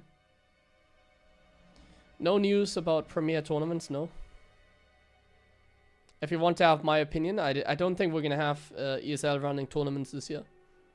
Seems like Blizzard is like saying no. From what I've heard on like other channels like Wardy or Rotty or whatever. Seems like Blizzard is saying no. From like the rumors. I guess they don't like the Saudi money. I don't know. I have no idea.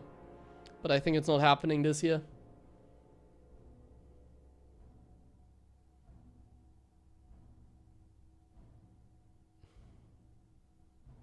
It's cause mistake.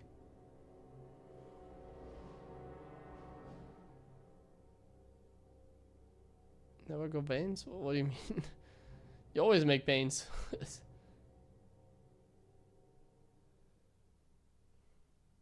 I should make another video about that topic, to be honest. Like, I'm now in a good state again to just play in tournaments because the thing is, the last time I made a video about the Esports World Cup news. By the way, Sarah's going Roaches and he's up against a Marine drop build. Let's see first what the counterattack does. Oh, a nice counterattack. I should make another video because last time I made a video, I felt like we were like in like a good spot, you know. Like last time I made a video about the Esports World Cup, I thought like, oh yeah, they're gonna announce it in like a month maybe, or like within the next couple of weeks. That was in like January, and now I think it's not gonna happen this year, you know. So now I have a pretty clear opinion. I don't think it's gonna happen this year. I think unfortunately we don't have like very big tournaments anymore. At least for this year. Maybe it's gonna change in the future.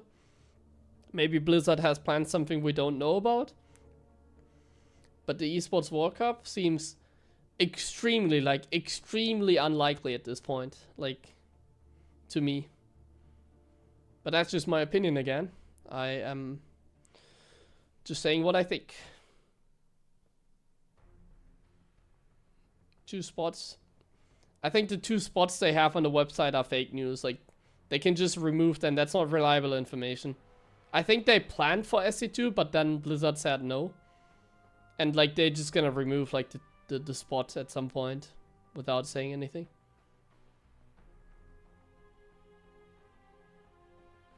It has to do with Blizzard for sure. Seral's doing a +1 roach all-in here, by the way.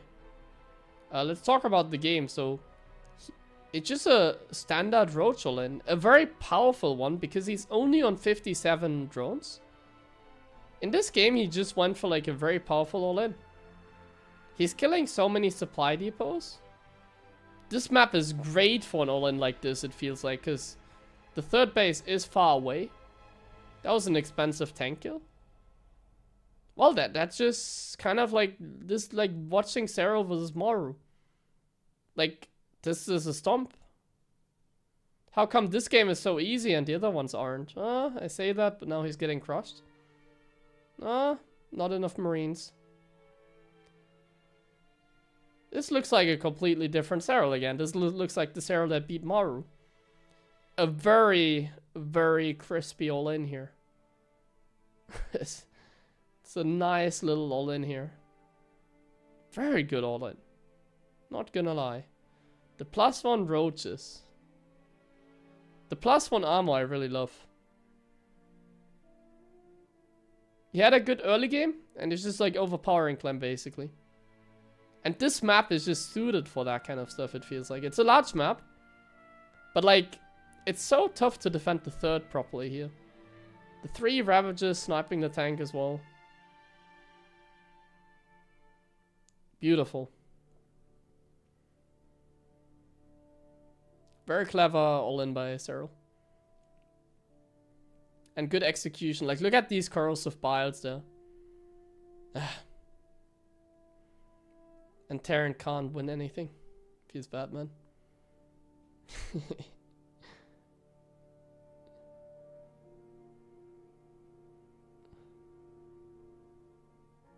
you do anything? Yeah, I don't know. That's just like what I've seen from like other streamers and stuff, you know. I don't actually have like information like that.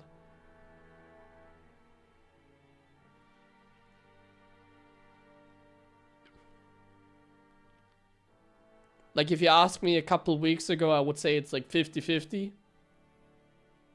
But now I'm more like, the chances of like it happening is like more like 80-20, 90-10, something like that. My favorite old school Terran?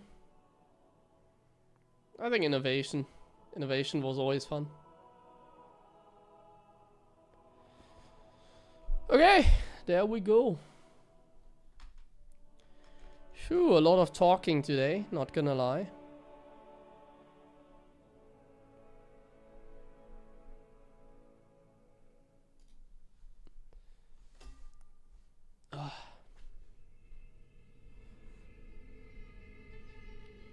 But some cool games, honestly. I think I got some good inspiration. Like, if I play a TVZ or whatever, I feel like I can play with more confidence, in the sense of like, I kind of know like what can work and what not, you know, like. Always nice to see other Terrans go at it, like Clem.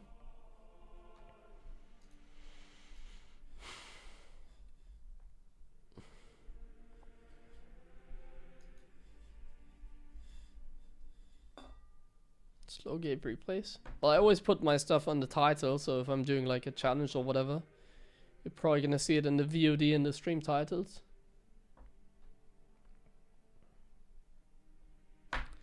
Okay, anything else? Otherwise, I think I would call it here. Tomorrow we're gonna have some gameplay again. Was nice to analyze some games. I mean, it's always a special case to have games like that between like Seral and Clem. And since the tournament was a little bit earlier today, maybe some of you didn't see it. I didn't see most of the game, so I thought like it was fun.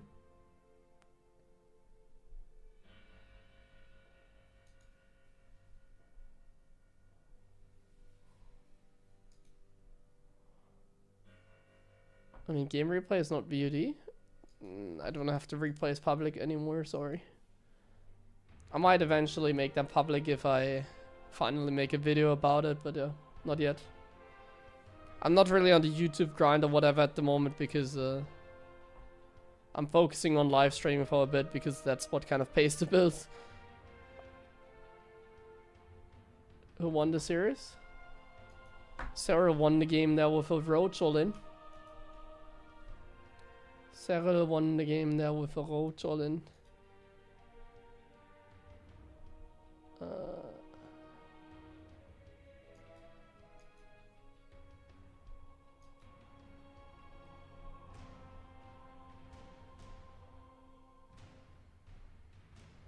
All right. So thank you guys for watching. I'll be back tomorrow for a tournament stream. I can already tell you that much. I'll be back with a tournament stream tomorrow. Yeah. Have a nice evening, I guess, and I'll catch you then. Bye bye guys, see you. Did I miss anything? Don't think I did. No, yeah. Bye bye.